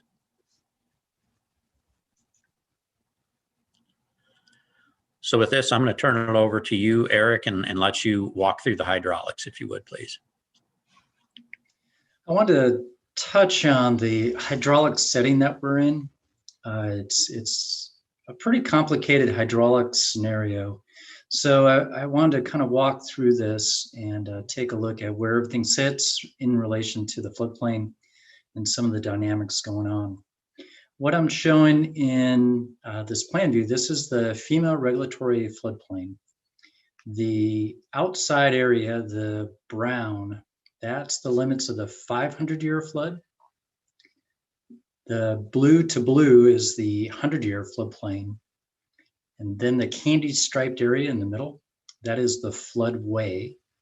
So the floodway, generally, you're not allowed to fill, you're not allowed to block. If you follow the FEMA standard ordinances, that's the area that you have to leave open so you don't create flooding on the upstream side. So right off the bat, Compton is not in the floodway, and we're not proposing to put any fill or any blockages into the floodway, so we can meet all the existing FEMA requirements on that.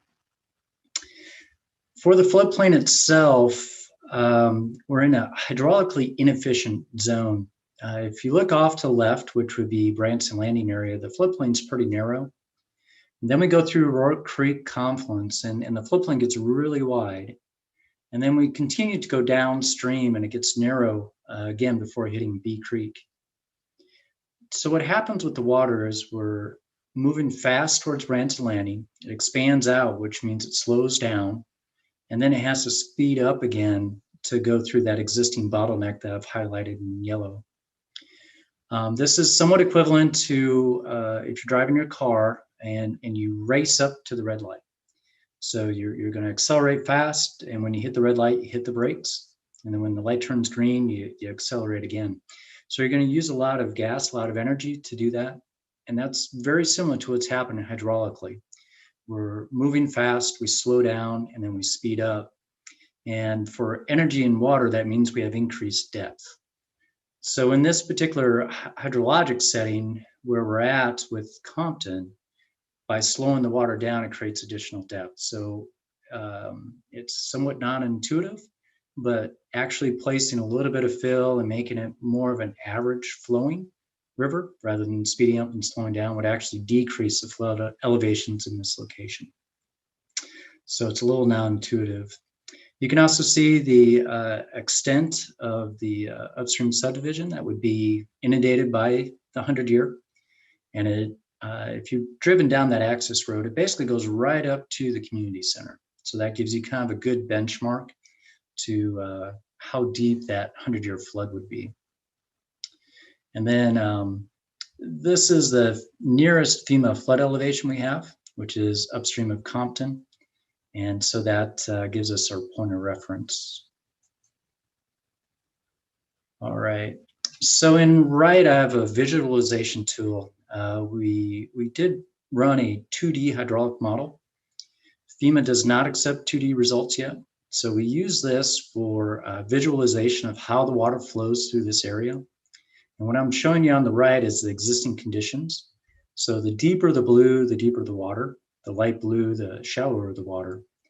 And the speed of those little lines moving are relative to the speed of the water. So not too surprising, on the left bank, you have very slow moving water.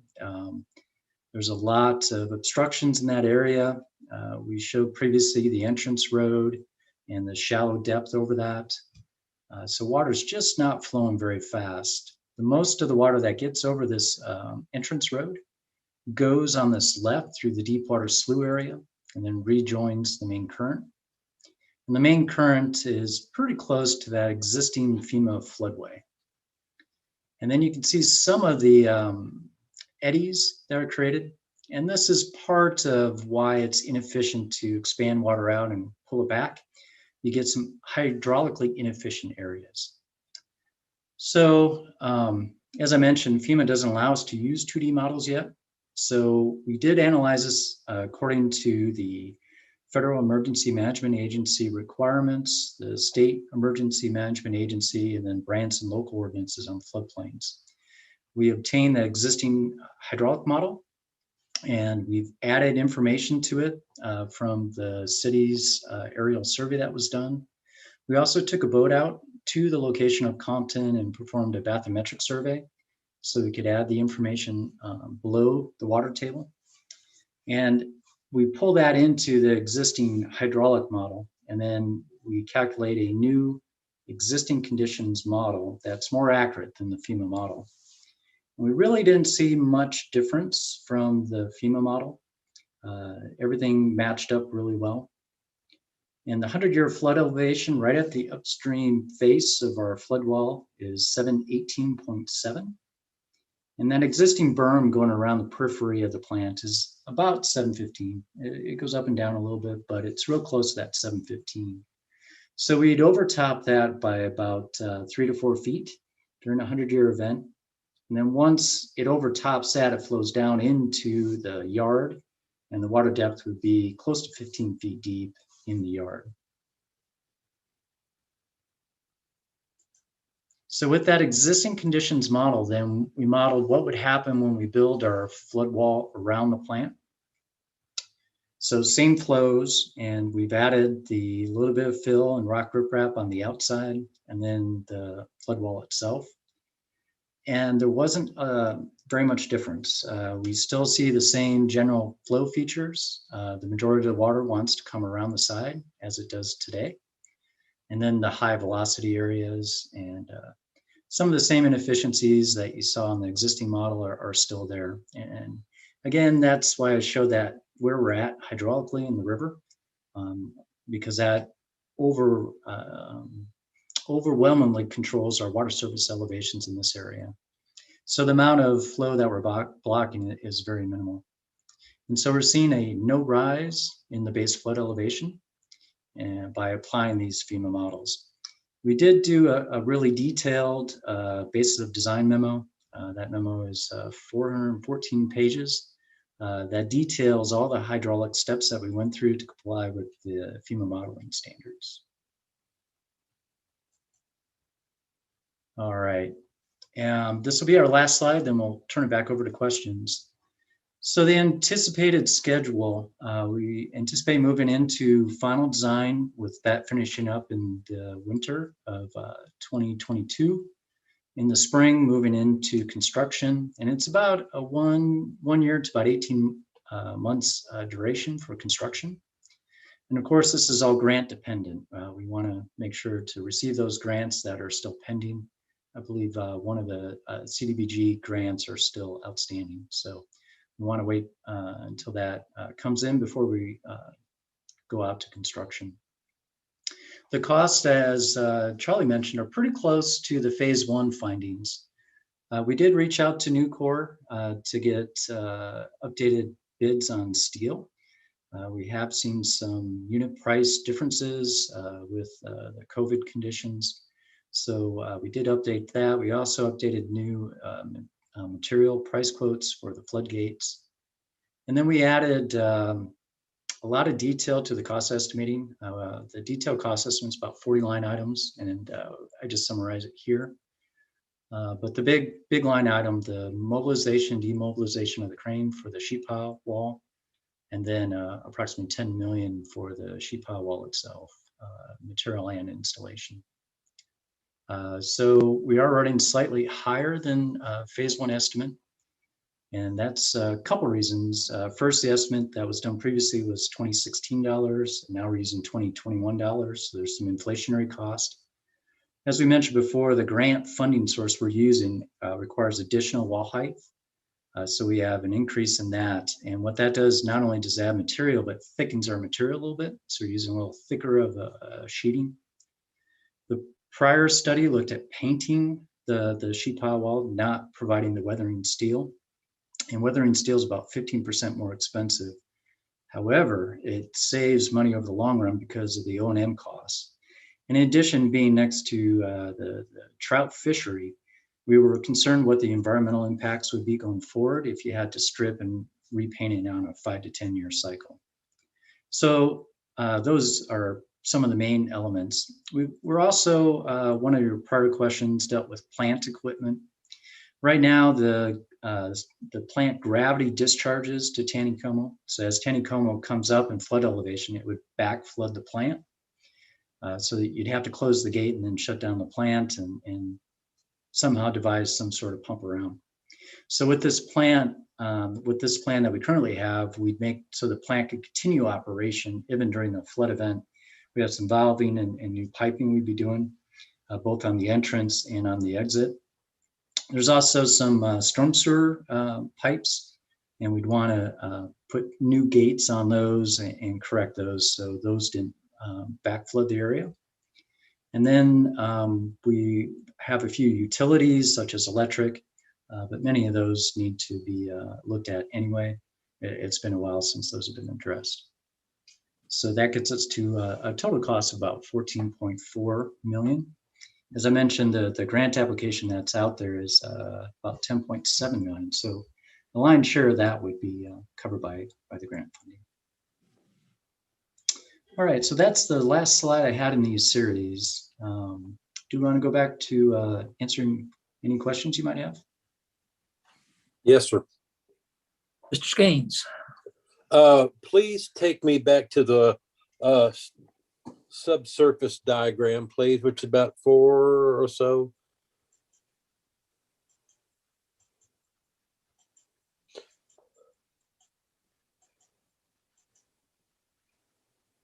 There you go. That was what I was talking to you all about earlier. The other fellow aldermen have heard me say this, but my father-in-law was the contractor for Lakewood Estates, and I have seen what they did in there and what they had to do. And this just verifies what I was talking about how far down they had to go to drop those water and sewer lines, because it was ooey gooey down in there. I'd seen it. Yep. So, my question is, you're going to drive these pilings down into this, and it's a two-part question. This is highly corrosive water, this lime water that comes out of Table Rock Lake. And for those of you all that have had boat ramps or boat slips down there, I've seen it corrode that metal pretty bad, and I've seen it eat through propellers and of the aluminum boats and the other steel type boats. I've watched it, and it made it look like Swiss cheese. My question is going to go back to this steel wall with this highly alkaline based water we have. Is it just not going to eat that steel out from the bottom up? Because obviously that's going to be exposed to water, it seems like almost year round. And it will, and that's a great question, a great observation. So when we did the geotechnical borings, there was a full range of soil analysis done. So we've looked at the corrosivity of the soils and the water, the weathered steel, that type of steel, as Eric mentioned, it's got about a 15% premium on it, is the first level of protection. But we will be looking at that to see if, for example, sacrificial anodes, some type of a cathodic protection system is needed. But at this point, it does appear as though the weathered steel in and of itself will be sufficient, but that is something that will be investigated more thoroughly. And if it were to need additional protection, then it would be some sort of sacrificial anode. The challenge with that is you have to effectively bond each of the individual sheets together. Right. Because even though the overlapping contact, you can't rely on that being a positive connection. So any anode that you would put in and connect to a given sheet would not necessarily translate to the other sheets. But yes, that's a good point. We will be looking at that in great detail. Two more things, and one of them are the drains down at Lakewood Estates. Does this money include shutoff valves for those drains through Lakewood Estates? So you saw a lot of the flooding last time down there come back up out of those drains and boil back up into that subdivision. Is the money in this available to Lakewood Estates to seal off those drains, stop that backflow from coming in there? And Kendall, I don't know if you want to address that, but at this point, that was not a part of this investigation. Yeah, that is correct, Charlie. So the valving that we spoke about earlier is actually valving for the stormwater outlets at the plant itself. Correct. So the storm drains that are near the plant entrance road that allow water from that slough or the lagoon that's on the west side to infiltrate back up into Lake Kincomo as the lake level rises, that those aren't addressed in this project. The last thing, and I just want to address this, is the cost above and beyond the grant that the feds are providing for this. Are we talking about $4 million the city might have to come up with, or are there monies available out there to help go over that amount, over the estimate originally? I don't think anyone has stopped looking for funding opportunities. It's unclear if there are going to be additional funds made available. I think I'd mentioned we went into this study not anticipating any outside funding. So it was a real relief to see the city's efforts in identifying funding to come through. And we were helpful, or certainly pleased that we were able to help secure that through some of the investigations we did as well. But Kendall, I don't think the city has stopped looking for additional funding opportunities, but there's certainly none jumping to the forefront at the current time that I'm aware of. Yeah, I'd say that's an accurate statement. That's something that needs to be discussed, and how do we proceed with this project and the cost estimate versus the grant funding that we are securing. So that's definitely a topic to hear you guys' thoughts on and suggestion for proceeding. Do we have any idea when these monies might be released? Because it seems like as days go by, the costs continue to rise. For us to be able to do some preliminary work on this and knock some of that stuff out. Any suggestions? Well, one thing on the cost estimate, if I could just touch on that real quickly. At this stage, we still have fairly significant contingencies in there because, again, we've only gotten through the preliminary design phase. We would hope that through the design refinement, we will do value engineering and look for opportunities. We don't anticipate a lot of opportunities because, as you can see, the single largest cost element is the physical steel sheet piling wall itself. The gates, we've stripped those down, but nonetheless, there is contingency on this. The other thing is reaching out early to the construction world to get interest in this project so that you get good competitive bidding. That too will help drive the cost down, but the funds themselves, I've not seen an update recently, Kendall, from the CDBG folks or any of the others on the timing, but things did sound encouraging that they were moving forward, but I've not seen anything on the definitive timing. I can help answer that. Excellent. Mr. Skanes, I just wanted to try and answer your question. So we do have approval for the 2.752 from the CDBG, and that is a piece of it. We've already gotten approval for that much. So we essentially have applied for 3 different grants for the same project. 2 of them are backed by CDBG. One of them is mitigation funding, and that one's $5 million. The other one I just spoke about was long-term recovery funding, and this goes back to the 2017 flooding. The third one is through the economic development, and it's EDA and it's disaster funding, and it's $3 million. So we've had approval already for the 2.7. The $5 million we keep on top of the CDBG, and it is interrelated right now to HUD. And so I just got an email back this morning from the director of the economic development that said that they expect approval very soon from HUD, and that's the $5 million piece. So the third piece is the $3 million, and we are dependent upon the EDA disaster relief fund was the $3 million, the final piece that we've applied for. And they were depending upon the 2 CDBG approvals. So once we receive the second and the largest CDBG grant, which is $5 million, once we receive that approval, we are hopeful that the third and final one will go very quickly. So that's kind of where we're at right now. What's the total amount you're talking about there? 10.7 is the total amount. So that leaves us about, based off of the estimates that I have just seen, it leaves us about 3.65 to try and come up with. Oops. Did that answer your question? Yeah, I'll leave the other questions for the rest of them, but the obvious question is, are we going to have cake and cookie sales to raise another $3 million to finish this project?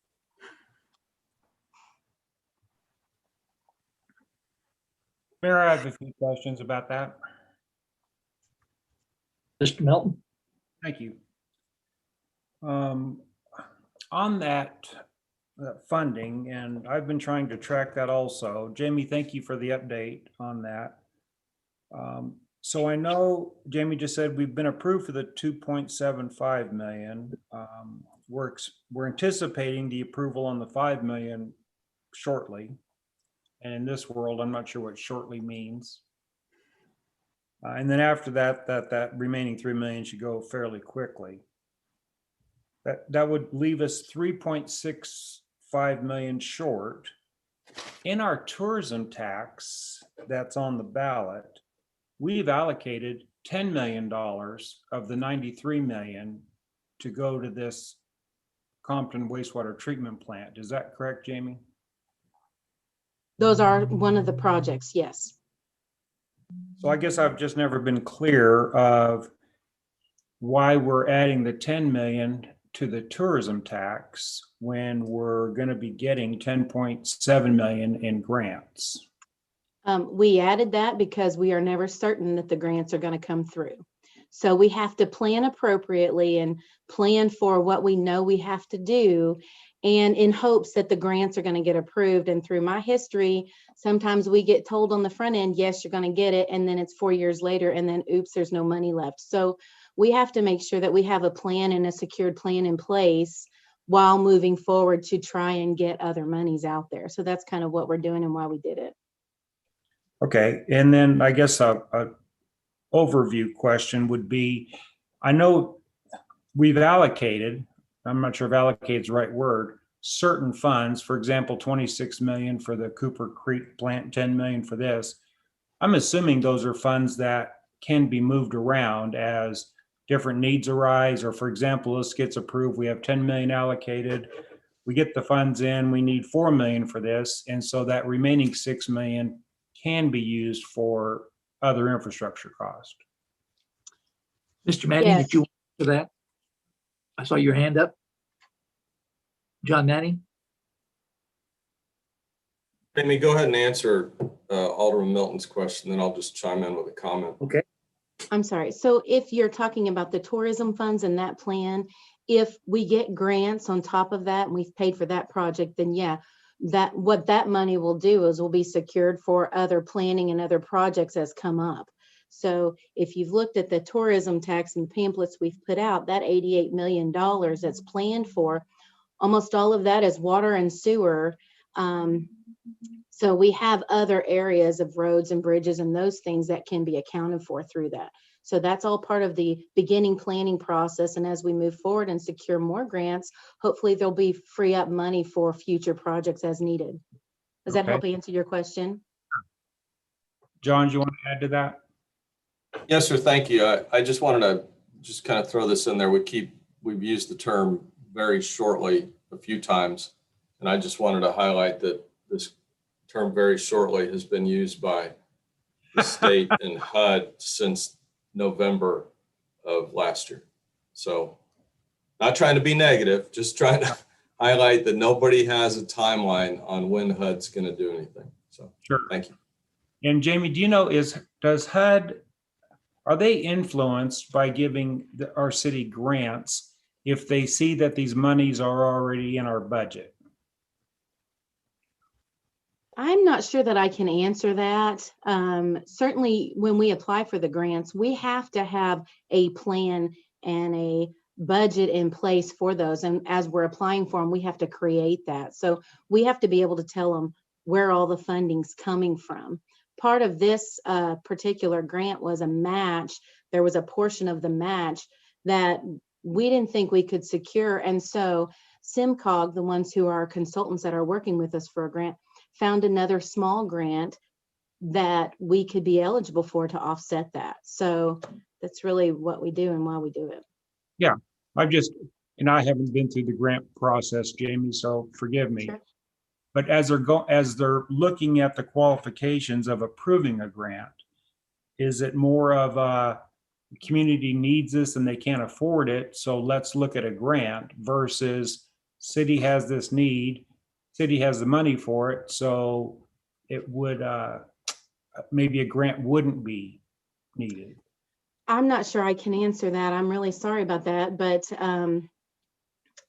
HUD is a tricky one to even state that for. So I'll leave that up to them and I'll try to see if I can get you that answer.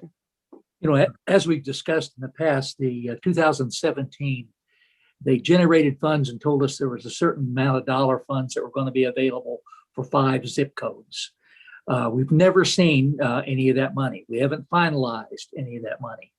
And so the game that we're playing here is trying to find out where they're going to be giving out the money and trying to get those places to help us get the money.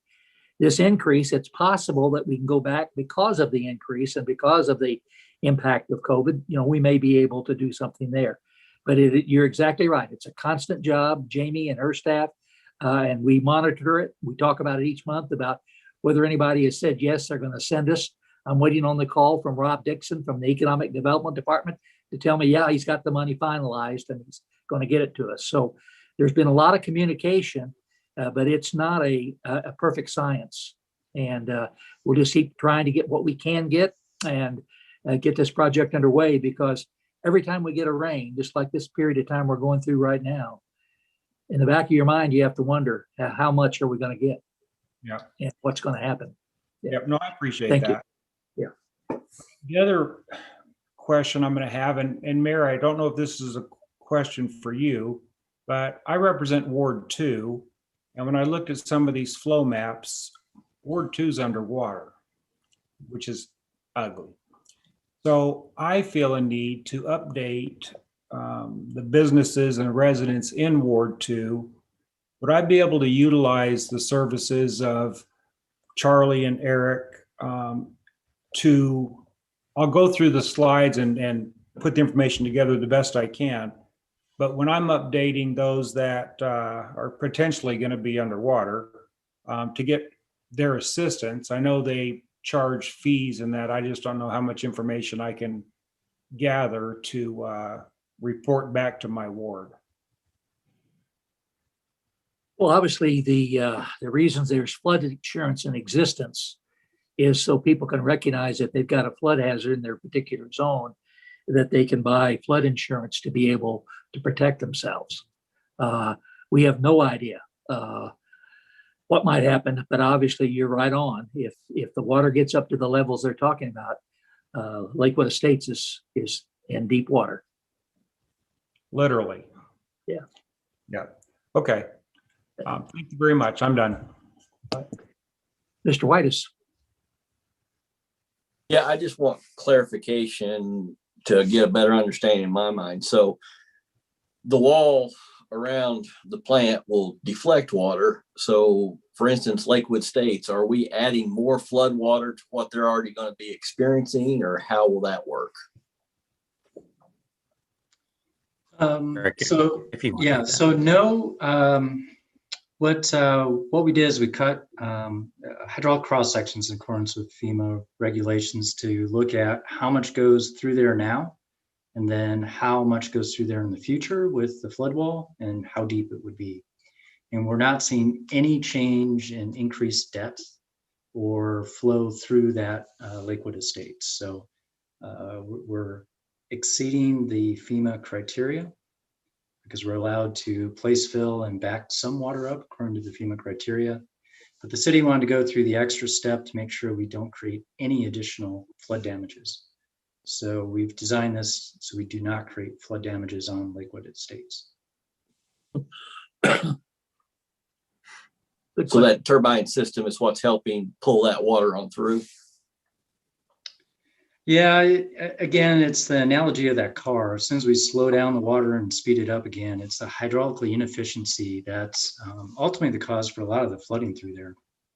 And so we can do some things to move the water along a little bit more efficient. And so this is one of those areas where a little bit of fill actually lowers the water level, not increase it, because we don't slow the water down as much. So we get a little bit better efficiency out of it. Okay, it's thank you. Non-intuitive. That's not easy to think about. Yeah. Thanks, Jamie. Any other questions? Julie King. Yeah, I just wanted to go back and revisit the timeline, and I know there's a lot of dependencies that take place, but you had dates up, and I was curious again if you could remind me on the planning dates, start and finish, and then if all the stars align perfectly, this is when we would look at having this project done. As I was mentioned, costs tend to go up, and so what we want to do is move as quickly as we can through the final design so we can firm up all the numbers so that we can lock everything down. If we look at the inflationary cost from 2016 to 2021, it's about 1.7 million is the inflationary cost. So the sooner we can move through this, the better. So I'd like to get into final design immediately and be done with the final design in January of 2022. Okay. The next date after that, we'd go out for a public bid letting, and we'd be out on the streets for roughly a month with advertising. This is a large enough project, and almost all of it's sheet pile. So I think we'll attract some national contractors. So I'd recommend an online bid form for that to attract people from Texas and some of the other neighboring states, so we get our most competitive bid. So I'd like to be out for a full month on the bid letting. So we would open bid somewhere in that March timeline, March of 2022.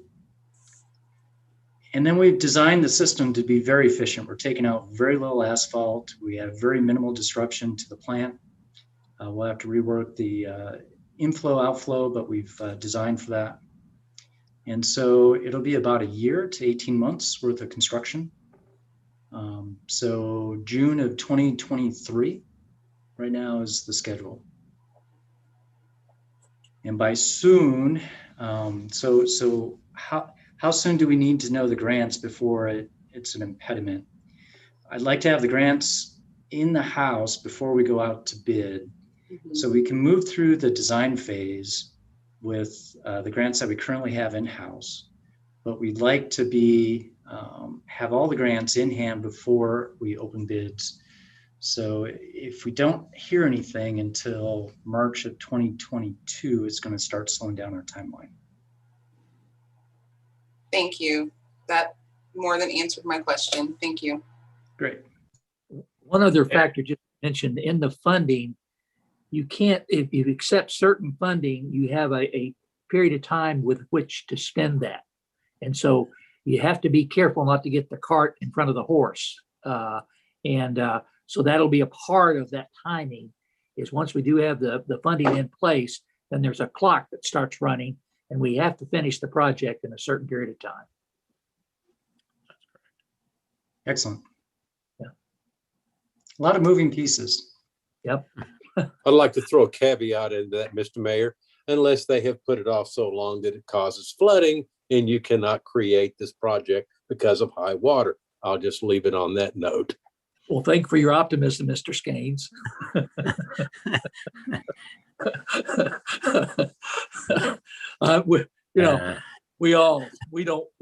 We want to get this project done. We want to get our folks protected.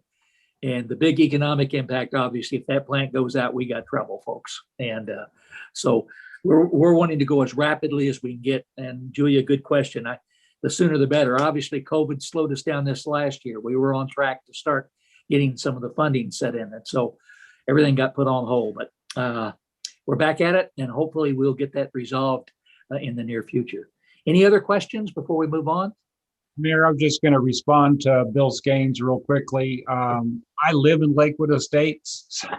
All my neighbors live here, so I'll assure you Lakewood Estates has a high desire to get this thing chopped. Well, Larry, I feel your pain because I have a sister-in-law that lives in Lakewood Estates and she'll kill me if something happens.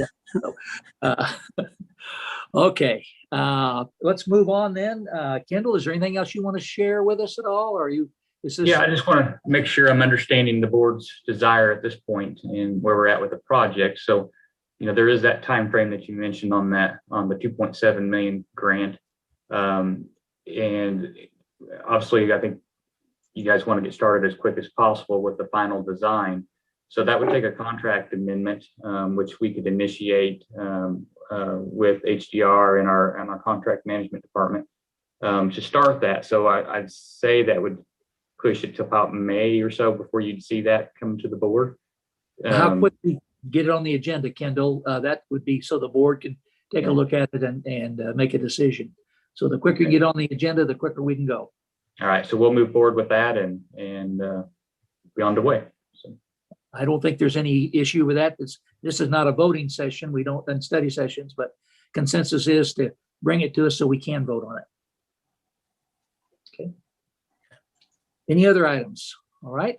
I'm ready to move to reports. Do any of the aldermen have any reports they want to make about their ward or about information they have? Mr. Mayor, I would only post haste on this. We are really pushing our luck on this project. If history has any basis in fact, you've seen that rise over and over and over. And one of the discussions I had with Mr. Simmons is, when is the Corps going to let us go out there and dredge part of Taneycomo and stop this problem of the water coming up and spreading out? Again, that's something for another day, but they're helping creating their own problem here. That's just my opinion after watching that thing for 30 some odd years, the last few years, to see it come up as much as they have. I don't think we need to be wasting our time dragging feet on moving this thing forward. Larry lives down there. My sister-in-law lives down there. My father-in-law built that place down there, and I don't want to see it washed away. Yeah. And Mayor, I'm wondering, and I don't know how feasible it would be, but maybe at least looking at it, we're going to be replacing that bladder tank we're currently using to secure that. Is there any chance that that could be used for Lakewood Estates in case of a flooding? Don't know. That might be something to look at. Kendall, you still there? Did you hear that comment? I did, yes. Yeah, that would be something that we'd have to discuss the action plan in doing that. And I will personally tell you, I've experienced the setup of that and takedown, and it is very labor intensive. And the timing of that is difficult to choose to implement it based off of the flow of Table Rock and then the tributary flow coming into Lake Tinnecomo. There's quite a bit of variables there. So it is challenging to get to that point. So. But I think it'd be worth looking at because obviously we can save our subdivision. It may be worth a lot of effort to do that. Yeah. All righty. No other reports at this point in time. Just encourage any folks listening to the study session and the folks in our community to please exercise their right to vote coming up April the 6th. Encourage people to make sure they understand the voting needed for the tourism tax. And I encourage our aldermen, our packet for Tuesday night's alderman meeting will be coming out.